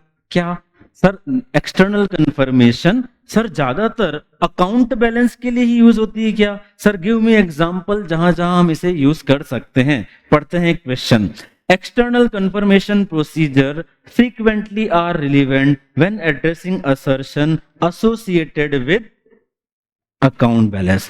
हम क्या करते हैं सर, डेटर को बोलेंगे कंफर्म करो, क्रेडिटर को बोलेंगे कंफर्म करो, बैंक को बोलेंगे लोन कंफर्म करो, एफडी कंफर्म करो। मतलब ये सब क्या है? Balance sheet item. मतलब क्या है? Account balances. तो sir generally frequently we use it for account balances. आगे की बात, and their element but need not be restricted to these item. क्या इसके अलावा भी कहीं यूज कर सकते हैं? Apart from confirmation for bank account receivable, what are the other situations where external confirmation procedure में प्रोवाइड रिलीवेंट ऑडिट एविडेंस? बताएं सर, हम और कौन कौन सी ऐसी सिचुएशंस है जहां पर एक्सटर्नल कंफर्मेशन यूज कर सकते हैं टू ऑब्टेन ऑडिट एविडेंस? जैसे सर किसी थर्ड पार्टी के पास इन्वेंट्री रखी है ये कंफर्म करने के लिए कि सर क्या हमारी ओनरशिप है इसकी, आपके पास जो रखी है वो हमारी है। और property title deeds held by lawyer और फाइनेंशियर्स फॉर सेफ कस्टडी और एज सिक्योरिटी। सर हमने कंपनी को बोला सर आपने बोला ये एसेट आपकी है, सर लाओ इसके ओरिजिनल पेपर दो। उन्होंने बोला नहीं, ओरिजिनल तो बैंक में रखे हैं क्योंकि हमने लोन लिया है। तो हमने बैंक को एक लेटर लिखा, सर कंफर्म कीजिए क्या इस कंपनी की ये वाली प्रॉपर्टी के ओरिजिनल पेपर्स आपके पास हैं? ये भी कंफर्म कर रहे हैं। तो अदर आइटम्स, अदर चीजों के लिए भी ले सकते हैं, उसके एग्जांपल पढ़ रहे हैं। तीसरा, investment held for safe keeping by third parties और purchases from stock broker but not delivered at the balance sheet date. Sir हमने कोई इन्वेस्टमेंट किया, कोई चीज ली, लेकिन अभी तक वो मेरे डीमैट में नहीं आया, मेरे पास नहीं आया, फिर कंफर्म करेंगे हमारे उस स्टॉक ब्रोकर से। Fourth, amount due to lenders including relevant terms of repayment and restrictive covenants. मतलब सर मेरे बैलेंस शीट में कोई लोन है, उसके रेस्पेक्ट में कुछ मेरे ऊपर रेस्ट्रिक्शन है। अब मैं कंफर्म करना चाहता हूं कि क्या सर ऐसा ऐसा ऐसा करने का आपने बोला है, there are certain dos and don't, covenants यानी रेस्ट्रिक्शन कि सर ऐसा ऐसा ही कर सकते हो, सर ये एफडी नहीं तोड़ सकते आप। इन टर्म्स का कंफर्मेशन भी मैं लेंडर से ले सकता हूं। Next, account payable balances and terms. Creditor का बैलेंस और टर्म्स, सर 60 दिन में देना, 30 दिन में देना, 25 दिन में देना। Long outstanding share application money. Sir share application money रखी है हमारे पास, आइडियली उसके अगेंस्ट में शेयर अलॉट हो जाने चाहिए या फिर ये पैसा रिफंड हो जाना चाहिए। अब बहुत दिन हो गए रखे हुए, तो आप इसका भी कंफर्मेशन मांगिए कि क्या ये पैसा आपने दिया है शेयर के against.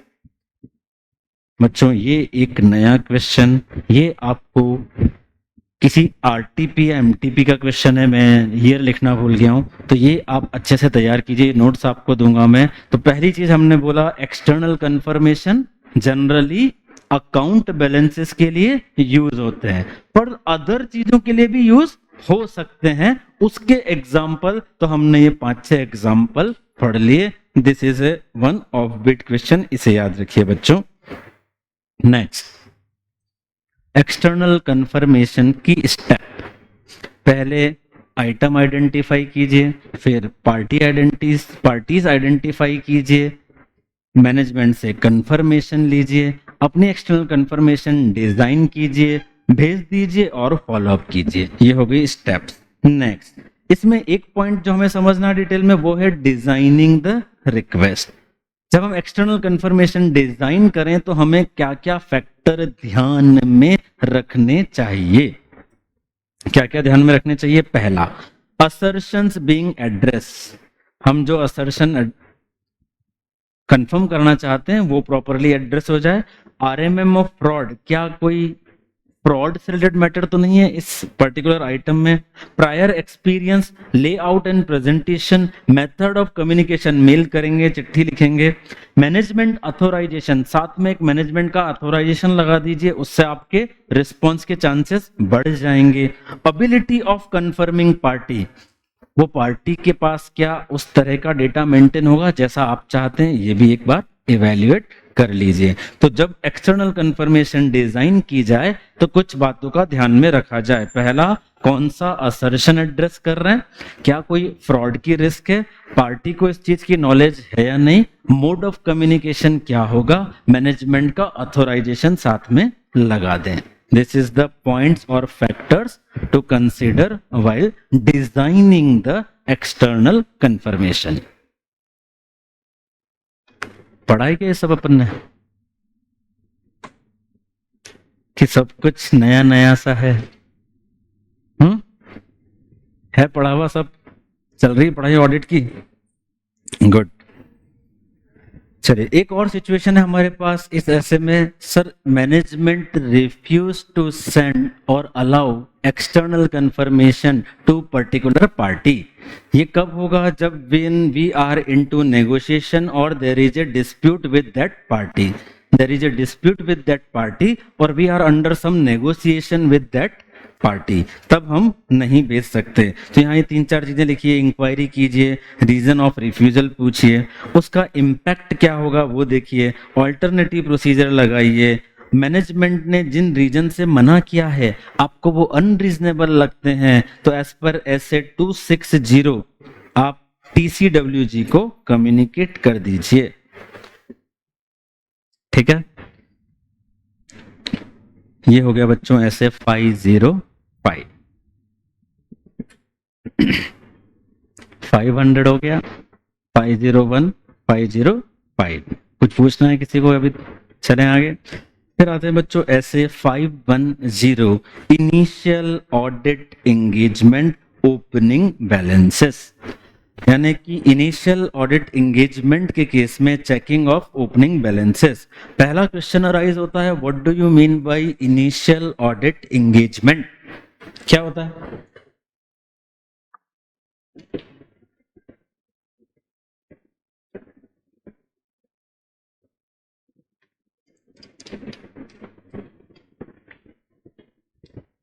Initial audit engagement means an engagement where predecessor auditor was someone else or either it is a first audit of that entity, उसे हमने कहा इनिशियल ऑडिट एंगेजमेंट। अब इस स्टैंडर्ड में ऑडिटर का क्या ऑब्जेक्टिव है? हमें sir sufficient appropriate audit evidence जुटाने हैं, हमें सफिशिएंट अप्रोप्रिएट ऑडिट एविडेंस जुटाने हैं दो चीजों के बारे में। पहला, सर जो ओपनिंग बैलेंसेस हैं they are free from misstatement. दूसरा, सर जो अकाउंटिंग पॉलिसीज ओपनिंग बैलेंसेस में यूज की गई हैं they are appropriate and consistent.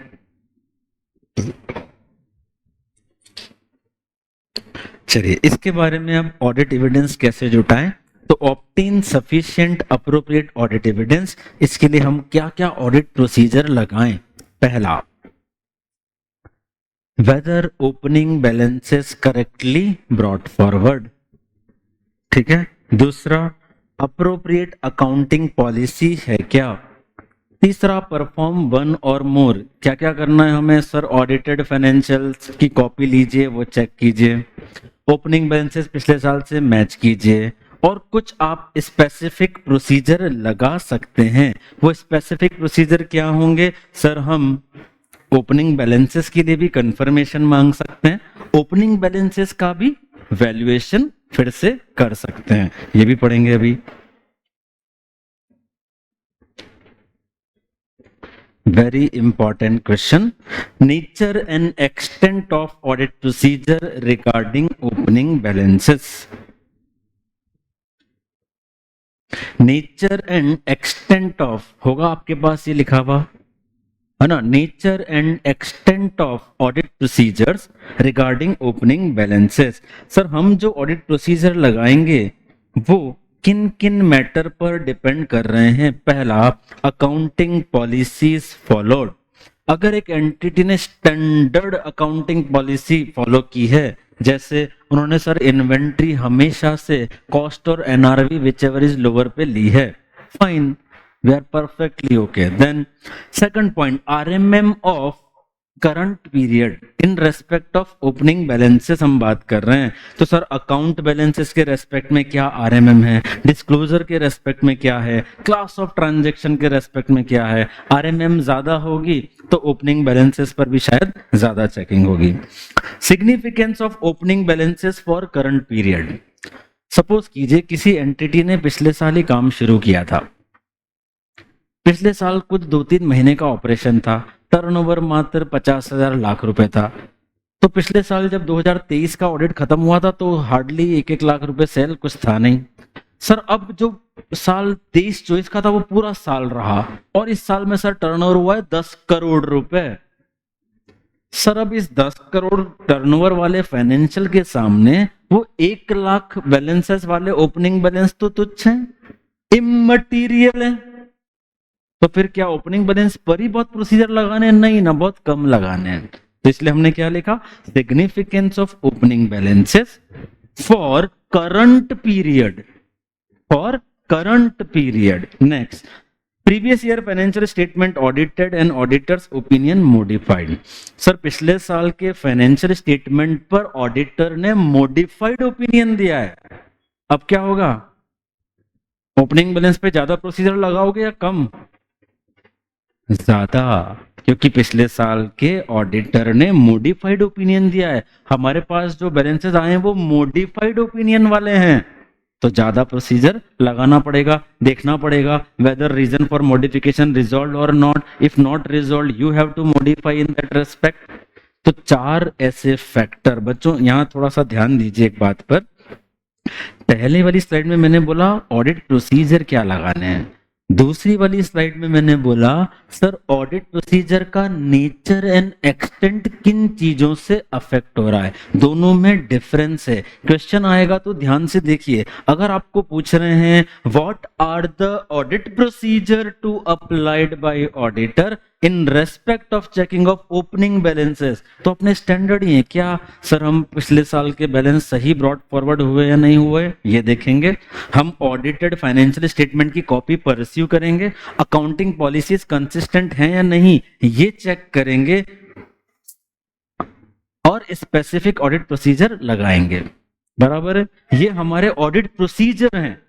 अब हमें बोला कि sir in respect of checking of opening balances NTE of audit procedure affect by certain factors, वो क्या है? तो अब हम अलग बात कर रहे हैं, हम बोलेंगे सर हम ये देखेंगे कि पिछले साल के जो बैलेंस है वो करेक्टली ब्रॉड फॉरवर्ड हुए हैं क्या, नहीं हुए तो यही प्रोसीजर बढ़ गया पहला। फिर दूसरा हमने देखा सर अकाउंटिंग पॉलिसीज जो हैं वो अप्रोप्रिएट हैं क्या, अप्रोप्रिएट हैं तो भी हमें ज्यादा प्रोसीजर नहीं लगाने हैं। सर पिछले साल के ऑडिटर ने मॉडिफाइड ओपिनियन नहीं दिया है तो भी ज्यादा प्रोसीजर नहीं लगाने। और सर हमें लगता है कि करंट ईयर के फाइनेंशियल स्टेटमेंट के रेस्पेक्ट में ओपनिंग बैलेंसेस मटेरियल नहीं है। तो ये कुछ पहलू बच्चों याद रखो, दोनों स्लाइड को डिफरेंशिएट करो, एक जगह ऑडिट प्रोसीजर बोला है, दूसरी जगह ऑडिट प्रोसीजर किन चीजों से अफेक्ट होंगे यानी एनटीई किन चीजों से अफेक्ट होगी वो बोला है। दोनों क्लियर है? पक्का? चलें आगे।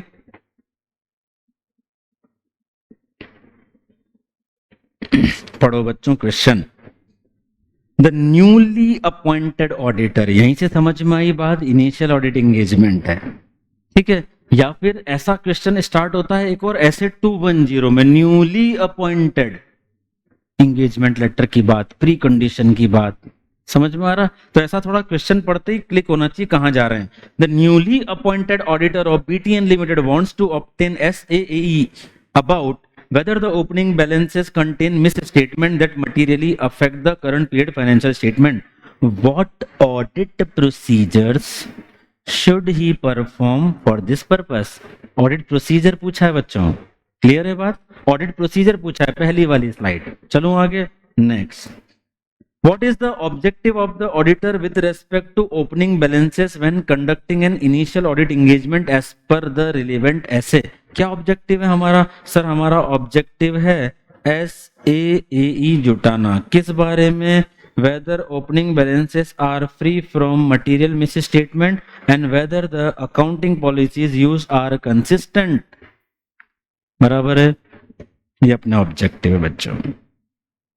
अब एक ऑफ बीट डिस्कशन, ये मॉड्यूल में एक डिस्कशन दिया गया है, ये मैं कवर कर रहा हूं बच्चों, अच्छे से इसको समझ लीजिए। ये क्या चीज मैं पढ़ा रहा हूं अभी आपको? हमने बात की सर हम स्पेसिफाइड या कुछ अदर ऑडिट प्रोसीजर लगाएंगे, बराबर है। अब वो अदर प्रोसीजर क्या हो सकते हैं मैं वो पढ़ता रहा हूं आपको, ठीक है? ये हमने ऑलरेडी पढ़ा है। जैसे हमने बात की सर डेटर के रेस्पेक्ट में, सर डेटर के रेस्पेक्ट में अदर प्रोसीजर क्या हो सकते हैं? सर ड्यूरिंग द ईयर अगर मुझे उस डेटर से पैसा रिसीव हो गया है तो क्या ये इस बात का एविडेंस है कि ओपनिंग डेटर सही है? यस, पैसा रिसीव हो गया। सर ड्यूरिंग द ईयर मैंने क्रेडिटर को पेमेंट कर दिया, क्या ये इस बात का एविडेंस है कि क्रेडिटर सही है? यस, बराबर है बात। तो ऐसे प्रोसीजर को उन्होंने थोड़ा सा लिख दिया है। अब मैं इसको एक बार आपको बताता हूं क्योंकि इस पे क्वेश्चन बन सकता है बच्चों। Current year audit procedure regarding opening balances in respect of inventory बताइए। समझ में आया मेरा क्वेश्चन?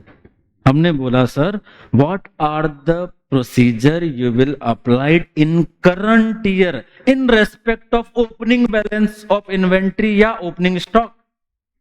क्या करना पड़ेगा अब?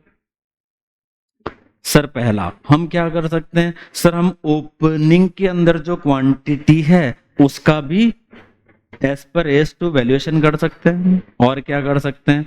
सर हम ड्यूरिंग द ईयर अगर कभी भी फिजिकल वेरिफिकेशन हुआ है तो वहां से और उस पीरियड तक के इंटरवीनिंग रिकॉर्ड्स चेक कर सकते हैं, कर सकते हैं।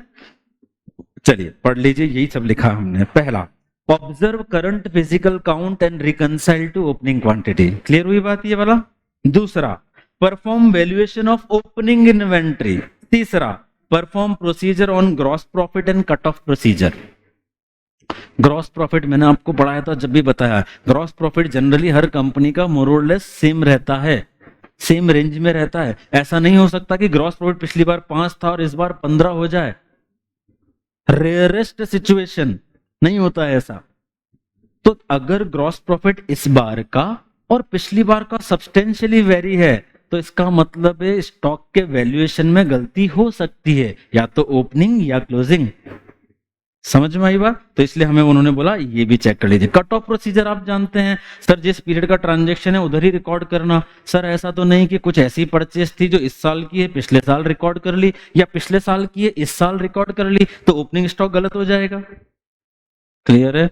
तो हमने बोला सर करंट ईयर में कुछ ऑडिट प्रोसीजर लगा रहे हैं इन रेस्पेक्ट ऑफ ओपनिंग बैलेंस। तो मैंने डेटर क्रेडिटर का एग्जांपल दे दिया आपको, वो हो गया हमारा करंट असेट करंट लायबिलिटी वाला एग्जांपल एक। अब मैं आपको इन्वेंट्री का अलग से बता रहा हूं बच्चों, इस पे 3 to 4 मार्क्स का क्वेश्चन बन सकता है। ऐसे ऑफ बीट टॉपिक ढूंढ ढूंढ के मॉड्यूल में से पूछे जा रहे हैं। तो 3 मार्क्स का 4 मार्क्स का क्वेश्चन इस पे बन सकता है हमें। तो हमने ये 3 पॉइंट कवर किए। पहला, सर इन्वेंट्री के रेस्पेक्ट में हम क्या करेंगे? करंट ईयर में जो फिजिकल काउंट किया गया है हम उसको रिकंसाइल कर लेंगे ओपनिंग क्वांटिटी से। ये नोट्स में नहीं होगा, लिखना पड़ेगा बच्चों, है ना। दूसरा, perform valuation of opening inventory. तीसरा, perform procedure on gross profit and cut off procedure. मैं भेजूंगा बच्चों आपको ये नोट्स, डोंट वरी, पिछली बार भी भेजे थे मैंने आपको, अभी भी भेजूंगा ये। अब non current asset and liability की बात करते हैं। उन पर करंट ईयर, पहले तो नॉन करंट असेट लायबिलिटी क्या हो गया sir? Loan, right, plant PPE, property plant and equipment, ये सब नॉन करंट एसेट है। उन पे करंट ईयर में कैसे कंफर्म करें? जैसे सर पिछले साल की मेरे पास एक प्रॉपर्टी प्लांट एंड इक्विपमेंट का बैलेंस आ रहा है, अब मुझे देखना है क्या कर सकता हूं सर? पहले तो ऑडिटेड फाइनेंशियल स्टेटमेंट ही देख लेंगे, फिजिकल वेरिफिकेशन कर सकते हैं सर, उसके परचेज का इनवॉइस मंगा सकते हैं, बराबर है क्या बात? परचेस का इनवॉइस मंगा सकते हैं। सर लोन है, लोन के ओपनिंग बैलेंस को कंफर्म करना है, चलो बैंक को लेटर भेज देते हैं ना एक्सटर्नल कंफर्मेशन, सर आप ओपनिंग भी कंफर्म करो क्लोजिंग भी कंफर्म करो। करेक्ट है, बस यही लिखा है हमने। तो non current asset liability PP investment loan इनको कैसे देखेंगे? एग्जामिन अकाउंटिंग रिकॉर्ड्स और डॉक्यूमेंट्री एविडेंस यानी कि इनवॉइस एक्सेट्रा। दूसरा confirmation of opening balance by third party, हम कंफर्मेशन ले लेंगे थर्ड पार्टी से फॉर ओपनिंग बैलेंसेस। तो बच्चों मेरे अकॉर्डिंग ये एक ऑफ बीट क्वेश्चन है जिसे अच्छे से तैयार आप करेंगे, ठीक है। दिस इज ऑल अबाउट एसे 510। एसे 510 हमारा समाप्त होता है। Last standard for today's revision is essay 520 analytical procedure. बच्चों दो ऐसे स्टैंडर्ड हैं हमारे पास या दो ऐसे ऑडिट प्रोसीजर हैं, एक एनालिटिकल प्रोसीजर और एक ऑडिट सैंपलिंग, जहां पर दोनों जगह पर एक टर्म यूज होती है जिसको ये बार बार लिखते हैं रूटीन चेक। रूटीन चेक नहीं होगा, ये होगा। तो मैंने आपको इन दोनों को पहले भी डिस्टिंग्विश किया था, फिर से हम बात कर रहे हैं। जब हमें ऐसा जनरल रूटीन चेकिंग की बात करके एक्सटेंट की बात की जाए, एक्सटेंट ऑफ रूटीन चेकिंग, तो हमें सैंपलिंग की बात हो रही है, क्योंकि एक्सटेंट मीन सैंपलिंग, कितना चेक करना है। और नॉर्मल रूटीन चेक की बात हो रही है, मतलब कैसे चेक करना है, तो यहां एनालिटिकल प्रोसीजर की बात हो रही है। तो बच्चों अभी हम जब ऐसे 530 पढ़ेंगे इस सैटरडे हमारा बचा हुआ पार्ट में, तब भी मैं आपको फिर से रूटीन चेक वाले पॉइंट पर लेकर आऊंगा। ये सेंटेंस पढ़ते हैं, ये सेंटेंस लिखकर अगर हमें कहा जाए कि कौन से प्रोसीजर की बात हो रही है, समझाइए, एग्जाम्पल दीजिए, तो ध्यान देना इस पूरे सेंटेंस में एक्सटेंट ऑफ चेकिंग वर्ड नहीं है। That means we are talking of analysis, analytical procedure. Clear? क्योंकि एनालिटिक्स तो जनरल बात नहीं है। एनालिटिक्स करना क्या जनरल बात है? नहीं, ये स्पेशल बात है। तो पढ़ते हैं बच्चों, since routine checks can not be depended upon to disclose all the mistakes और manipulation that may exist in accounts, certain other procedure also have to be applied like comparison, trend and ratio analysis. तो आपको ये सारी line नहीं दी जाएगी, but मैं आपको ये बता रहा हूं कि जब ये सेंटेंस आ जाए, routine checks can not be dependent upon to disclose all the mistakes और manipulation, we are talking about analytical procedure, we are talking about analytical procedure. Done? Clear है ये बात? इसी के अंदर लगा देंगे एक्सटेंट ऑफ चेकिंग की बात रूटीन के साथ, तो हम चले जाएंगे सैंपलिंग में। चलिए मीनिंग पढ़ते हैं। एनालिटिकल प्रोसीजर का मीनिंग क्या है? Sir, evaluation of financial information through possible relationship among financial data and non financial data and investigate for the inconsistent and unusual relationship. इसे हम कहते हैं एनालिटिकल प्रोसीजर। इसे हम कहते हैं एनालिटिकल प्रोसीजर। बच्चों एनालिटिकल प्रोसीजर में हम ये दो बातें खास तौर से कर रहे हैं, कंपैरिजन और रिलेशनशिप। बताओ और कुछ कर रहे हैं क्या? नहीं, हम चीजों में रिलेशनशिप एस्टेब्लिश कर रहे हैं या चीजों को कंपेयर कर रहे हैं या रिलेशनशिप एस्टेब्लिश करके कंपेयर कर रहे हैं। बराबर है? तो एनालिटिकल प्रोसीजर में ये दो चीजें हम कर रहे हैं, कंपैरिजन और establishing relationship. Give me example of establishing relationship. Give me example of establishing relationship. Tell me. Yes, the ratio analysis. जैसे कि हमने net profit, gross profit ये ratio बनाए. This is the example of establishing relationship. One more. और average salary. हाँ right, हम ऐसा बोलेंगे establishing relationship of number of employ and payroll cost. Correct, right. ये है एस्टेब्लिशिंग रिलेशनशिप के एग्जांपल। बच्चों ये एग्जाम में पूछा है 3 मार्क्स के अंदर। Give example of establishing relationship in respect of analytical procedure. तो आपने 2 एग्जांपल दिए। पहला, sir we can establish relationship among the element of financial statement like ratio analysis, example of net profit, gross profit. दूसरा, sir we can establish relationship among financial data and non financial data like salary cost with number of employees या rental income with the square feet area. Clear है बच्चों? अब आते हैं comparison में। बच्चों ये वाला पूछा जा चुका है एग्जाम में, रिलेशनशिप वाला। अब बात करते हैं कंपैरिजन की। ऐसा ही हमको बोले सर कंपैरिजन के एग्जांपल दीजिए इन रेस्पेक्ट ऑफ एनालिटिकल प्रोसीजर। बहुत इजी है ये तो। हम किन किन चीजों से कहां कहां कंपेयर कर सकते हैं? देखिए पहला, सर हम comparable information of prior period से कंपेयर करते हैं, यानी इस साल की सेल इतनी, पिछले साल की कितनी, इस साल की सैलरी कॉस्ट इतनी, पिछले साल की कितनी। तो comparable information of prior period. और किससे कर सकते हैं? सर बजट से कंपेयर कर सकते हैं, सर इंडस्ट्री डेटा से कंपेयर कर सकते हैं, सर कोई सिमिलर कंपनी से भी कंपेयर कर सकते हैं। चलिए पढ़ लीजिए। Anticipated result like business plan, budget, similar industry information, compare with previous year data, ये आ गया, रिपीट हो गया। Compare financial statement of client expectation and auditors expectation, ये भी 2 पॉइंट है बच्चों। मेरी एक्सपेक्टेशन से एक्चुअल को कंपेयर करना, ऑडिटर की यानी, और क्लाइंट की एक्सपेक्टेशन से उसके एक्चुअल को कंपेयर करना। तो हमारे पास कंपैरिजन में 5 पॉइंट हो गए बच्चों। लाइट गई क्या? बंद हो गया वो? लाइट गई?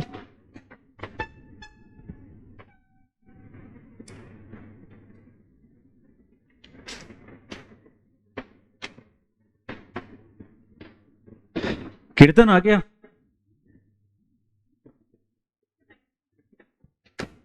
जनरेटर का आई थॉट वो ऐसा बंद हो गया था ना, इसलिए मुझे लगा जनरेटर का है। चलिए आते हैं।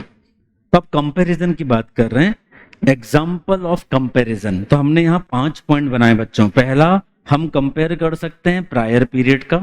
दूसरा, इंडस्ट्री के डेटा से, किसी और क्लाइंट से, हमारे बिजनेस प्लान से, या 2 पॉइंट बनाए ऑडिटर की एक्सपेक्टेशन से और क्लाइंट की एक्सपेक्टेशन से। तो this is the example of comparison. ये अच्छे से तैयार कीजिए। आ गया next, analytical procedure for profit and loss. बच्चों एक ऑफ बीट क्वेश्चन, बहुत अच्छे से इसको समझ लीजिए। Analytical procedure for P&L item.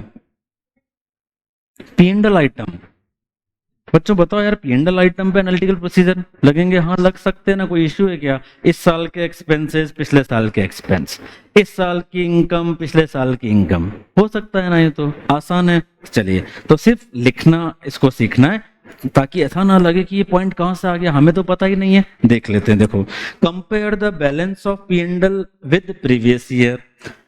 Expenses ratio को कंपेयर कर लो प्रीवियस ईयर के। If difference is significant, reason पूछ लो।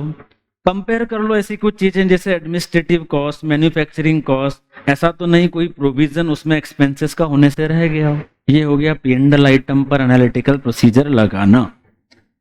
बच्चों मैंने ये 2 थोड़े ऑफ बिट डिस्कशन कवर किए, अच्छे से देख लीजिए। हमने बात की एनालिटिकल प्रोसीजर क्या होता है। सर ये रूटीन प्रोसीजर नहीं होता है, रूटीन प्रोसीजर सफिशिएंट नहीं होते हैं सारी मिस्टेक्स और मैनिपुलेशन को पकड़ने के लिए। So we applied analytical procedure. Analytical procedure में 2 खास बातें की, कंपैरिजन और एस्टेब्लिशिंग रिलेशनशिप, दोनों के एग्जाम्पल देख लिए। ठीक है, फिर हमने एक और नया डिस्कशन किया कि सर पी&एल आइटम के रेस्पेक्ट में एनालिटिकल प्रोसीजर, तो हम एक्सपेंसेस कंपेयर कर लेंगे, हम एक्सपेंसेस का रेशो एस्टेब्लिश करके उन्हें कंपेयर कर लेंगे, हम मैन्युफैक्चरिंग कॉस्ट, एडमिनिस्ट्रेटिव कॉस्ट को निकालेंगे, उससे कंपेयर करेंगे, देखेंगे किसी एक्सपेंस का प्रोविजन बनने से तो नहीं रह गया। सिग्निफिकेंट डिफरेंस होगा तो हम उसका रीजन इंक्वायरी करेंगे। That's it. चलिए, purpose of analytical procedure, purpose, objective, benefit. Ram तेरे कितने नाम। पर्पस, ऑब्जेक्टिव और बेनिफिट सब एक ही बात। ठीक है, तो पर्पस ऑफ एनालिटिकल प्रोसीजर क्या है बच्चों? पर्पस ऑफ एनालिटिकल प्रोसीजर, पहला, possible to find out reason for increase decrease. हमें सिग्निफिकेंट इंक्रीज डिक्रीज के रीजन पता चलेंगे। फिर by ratio analysis extent of increase decrease पता चलती है। जब हम रेशियो एस्टेब्लिश करते हैं तो कितना बढ़ा कितना घटा ये भी पता चलता है। Then if material difference auditor would assess reason, अगर मटीरियल डिफरेंस होगा तो हम उसका रीजन पता करेंगे। और सर अनयूजुअल रिलेशनशिप और ट्रांजैक्शन हमें पता चल जाते हैं एनालिटिकल प्रोसीजर से। ठीक है, टाइमिंग प्लानिंग के समय लगाते हैं हम, एग्जीक्यूशन के समय भी लगाते हैं और कंक्लूजन के समय भी लगाते हैं। ये हमने जब पढ़ा था तब भी बहुत डिटेल में बात की थी। पहला, प्लानिंग के समय लगाने से क्या फायदा होता है, कैसे लगा रहे हैं सर? प्लानिंग में हमें क्लाइंट के बिजनेस की अंडरस्टैंडिंग मिलती है, पोटेंशियल रिस्क पता चलती है, अदर ऑडिट प्रोसीजर का एनटीई डिसाइड करने में हेल्प होगी। और सर यहाँ पर जब प्लानिंग में हम एनालिटिकल प्रोसीजर लगाते हैं, it involves use of financial and non financial data. एक क्वेश्चन बताएं, एनालिटिकल प्रोसीजर एज आरएपी, अभी पिछले रिवीजन में पढ़ाया था मैंने ये। Analytical procedure as RAP, sir analytical procedure को जब हम एज ए आरएपी लगाते हैं तो it helps in obtaining knowledge or information about client. It gives knowledge of unusual or influctuative, क्या बोलते हैं उसे? It gives a knowledge of the unusual और एक और वर्ड यहाँ पे लिखा ना आपका, रिलेशनशिप, इनकंसिस्टेंट रिलेशनशिप, वो उसकी आपको नॉलेज मिल पाएगी when you apply analytical procedure as RAP. यहाँ पे मैंने कवर भी किया कहीं बाद में। बच्चों बहुत सारे क्वेश्चन है यहाँ पर, क्वेश्चंस पर बाद में आता हूँ। चलो पहले एक बार थोड़ा सा और आपको एनालिटिकल प्रोसीजर कंप्लीट करवा देते हैं। पहले टेस्टिंग फेज में क्या काम आएगा? टेस्टिंग फेज में हमारे पास होता है सब्सटेंटिव प्रोसीजर। सब्सटेंटिव प्रोसीजर में दो चीजें होती है, टीओडी और एनालिटिकल प्रोसीजर। तो हम यहाँ पर वही सारी बातें लिखेंगे। सर टेस्ट ऑफ डिटेल और एनालिटिकल प्रोसीजर क्या लगाना है? ऑडिटर का जजमेंट है, ये ऑडिटर का जजमेंट है। He can rely only on TOD, he can use AP and TOD both, यही हमने लिखा है बच्चों। देखो सब्सटेंटिव प्रोसीजर में टीओडी एपी होता है, ऑडिटर का जजमेंट है, availability and reliability of information पर डिपेंड करेगा। Factors to be considered for substantive analytical procedure, अगर मुझे एनालिटिकल प्रोसीजर यूज करना है तो ये सारी बातों को हम कंसिडर करेंगे, इनके आधार पर डिसाइड करेंगे। पहला, अवेलेबिलिटी ऑफ डेटा, दूसरा डिसएग्रीगेशन, तीसरा अकाउंट टाइप, चौथा source, predictability, nature of assertion and inherent risk. तो इसे याद रख लीजिएगा, end AS AP, I for inherent risk, N for nature of assertion, D for disaggregation, A for account type, S for source, then A for assertion and then predictability।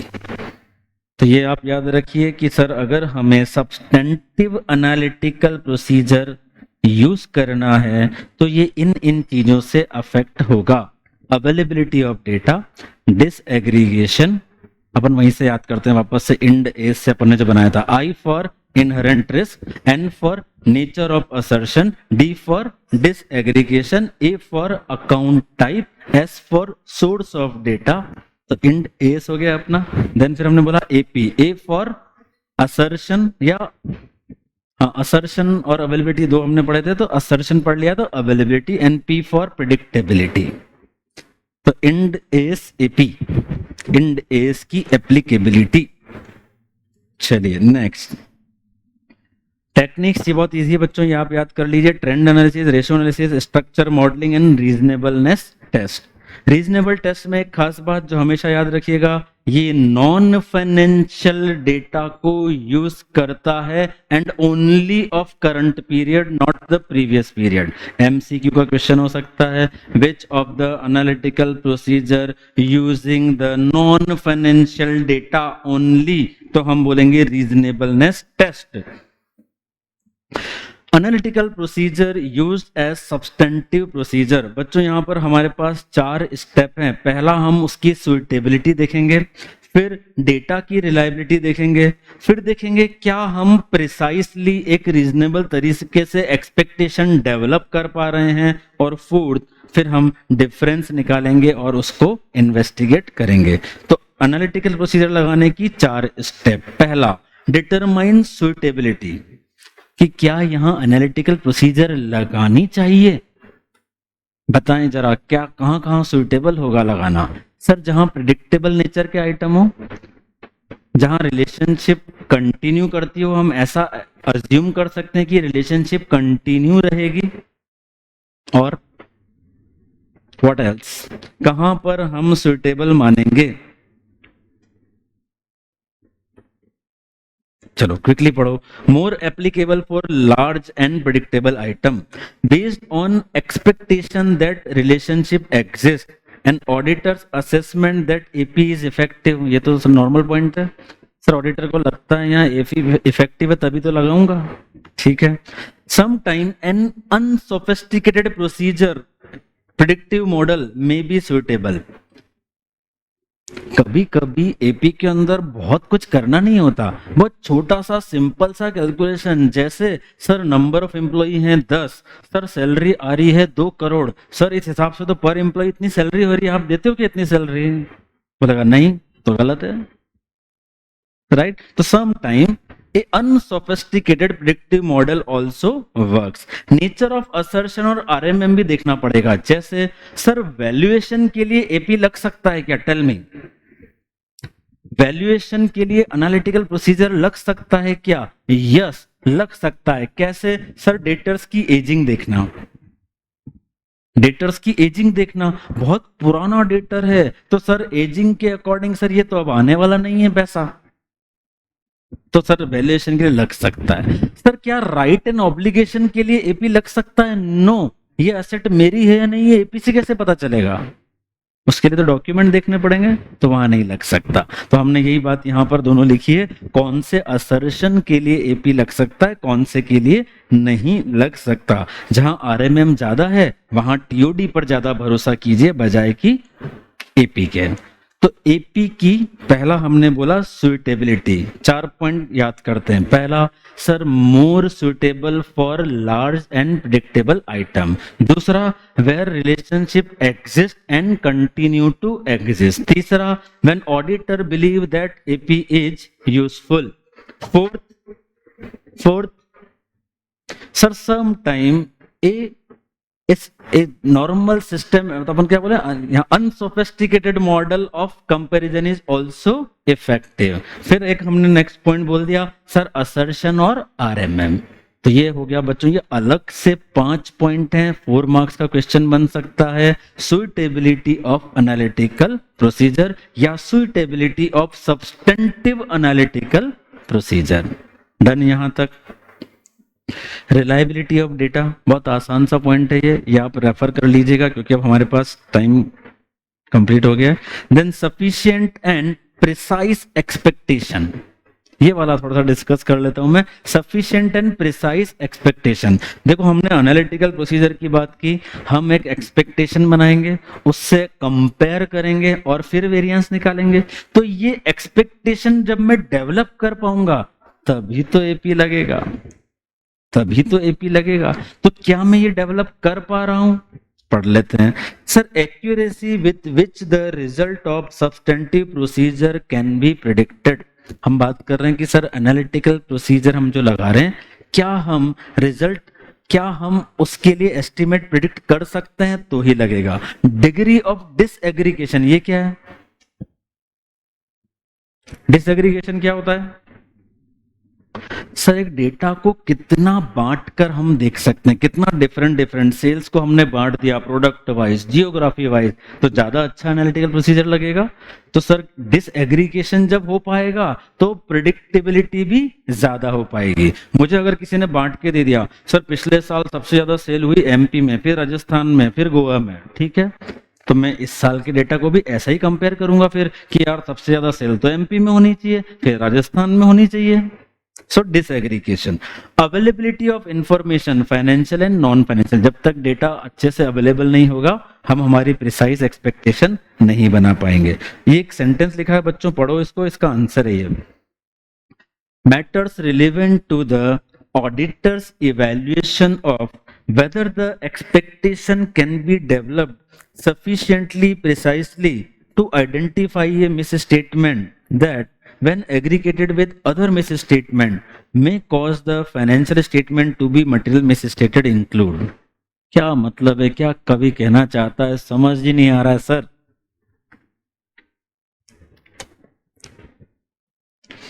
matters relevant to the auditor's evaluation of whether the expectation, यार ये expectation कहीं भी और पढ़ा क्या, नहीं, सिर्फ analytical procedure लगाता हूं तब एक्सपेक्टेशन बनाना पड़ती है। समझ में आ रही बात, जब हम सिर्फ एनालिटिकल प्रोसीजर लगाते हैं तब भी एक्सपेक्टेशन बनाना पड़ती है। Can be develop sufficiently precisely to identify, इसका क्वेश्चन दिखाता हूं बच्चों की क्यों मैंने ये लाइन आपको यहां पर दी है, क्वेश्चन इसके ऊपर है, इसका क्वेश्चन आपको दिखाता हूं बच्चों। ये क्वेश्चन पढ़ो बच्चों, this discuss the matter relevant to the auditor's evaluation of whether the expectation can be developed sufficiently precisely to identify a misstatement that when aggregated with other misstatement may cause the financial statement to be materially misstated। पहली line में इन्होंने सारी बात बोल दी, discuss the matter relevant to the auditor's evaluation of whether the expectation can be developed. तो बच्चों अब याद रहेगा क्या, एक्सपेक्टेशन की बात कहाँ होती है, एनालिटिकल प्रोसीजर में। कहाँ होती है एक्सपेक्टेशन की बात, एनालिटिकल प्रोसीजर में। ऐसा ही तो होता है, अपने घर पे बोलते हैं देख 10th में तो तेरा 80% आए थे, इस बार भी हमें उम्मीद है इतने तो आएंगे, बराबर है। तो एक्सपेक्टेशन वही होगी जहां पर हमारे पास डेटा होगा, कुछ काम होगा। तो एक्सपेक्टेशन कैन बी डेवलप्ड, कहाँ डेवलप कर सकते हैं, वो फैक्टर हमको पूछ रहे हैं। तब याद रखना expectation is only with analytical procedure. तो बच्चों ये अभी हमारा आज का टाइम हो गया है, तो ये आप क्वेश्चन पूरे देख लीजिए। ऐसे 520 तक हमने कवर किया, ये सारे क्वेश्चन मैंने आपको दिए हैं ऐसे 520 के बहुत सारे, ये रेफर कीजिएगा। तो हमारा ऐसे 500 से 520 तक का हमने आज रिवीजन कवर किया। हम नेक्स्ट टेस्ट बहुत जल्दी प्लान कर रहे हैं, मॉक टेस्ट 2 जो होगा हमारा। एक रिवीजन और लूंगा मैं आपका अभी, जो बच्चे हुए पूरे चैप्टर नंबर 4 का होगा, जिसमें 600 और 500 के बच्चे हुए सारे ऐसे आ जाएंगे। Then we will have a test for 2 chapters, again chapter 3 and chapter 5, again chapter 3 and chapter 5। तो बहुत अच्छे से तैयारी करो बच्चों। Thank you, all the best.